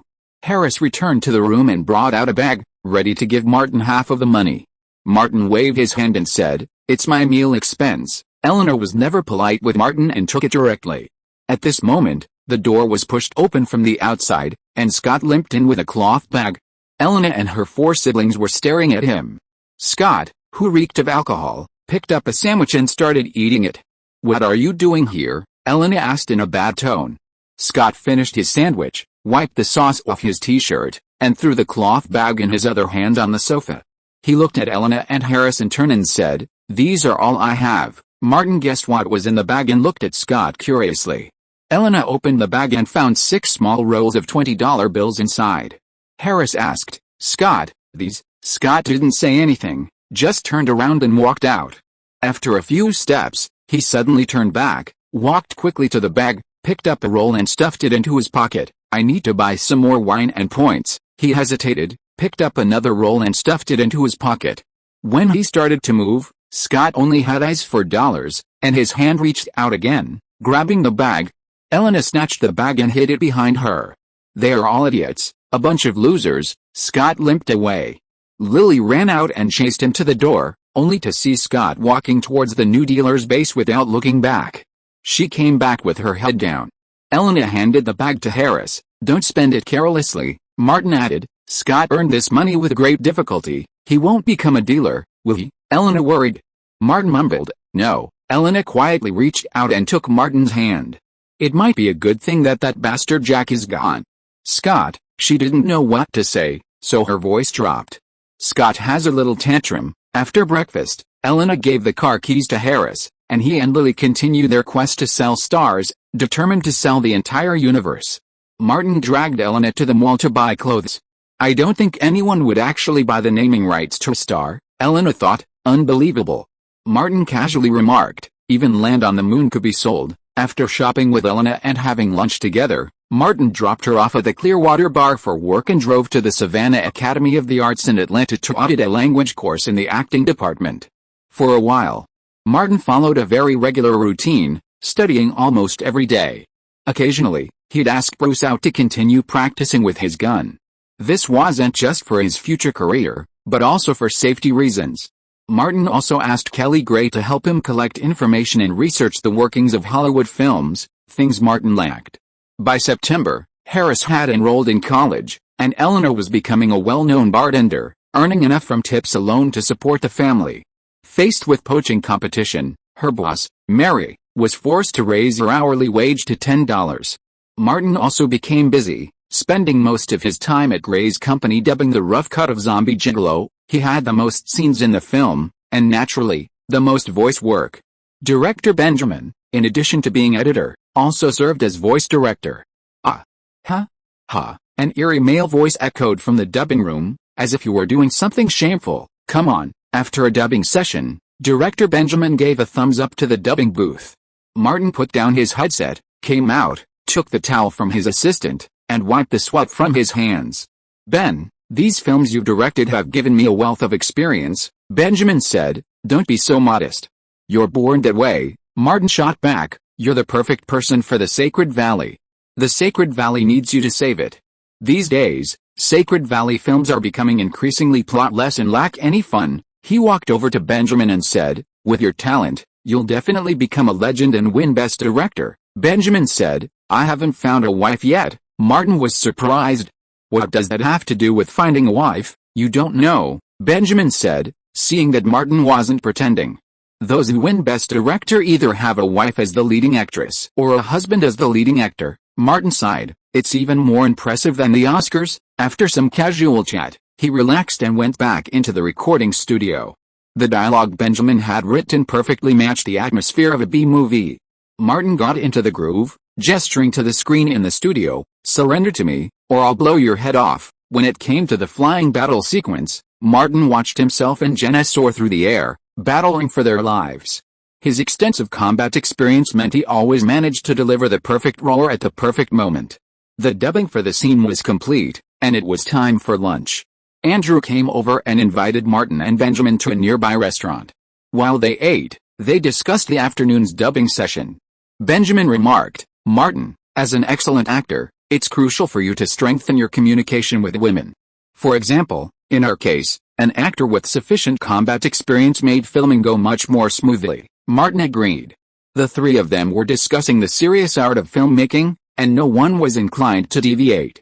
Benjamin added, "If these scenes use inexperienced actors, even if I write all the lines, will they know the right tone?" He praised Martin. "You're that experienced young woman." Martin almost spit out the soup in his mouth and quickly changed the subject. "Ben, post-production can be completed before mid-October," Benjamin said. "No problem.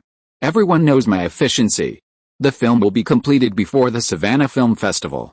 End of this chapter. Thank you so much for reading until the end. Don't forget to give it a like. Looking for more exclusive content and immediate access? Subscribe to our Patreon.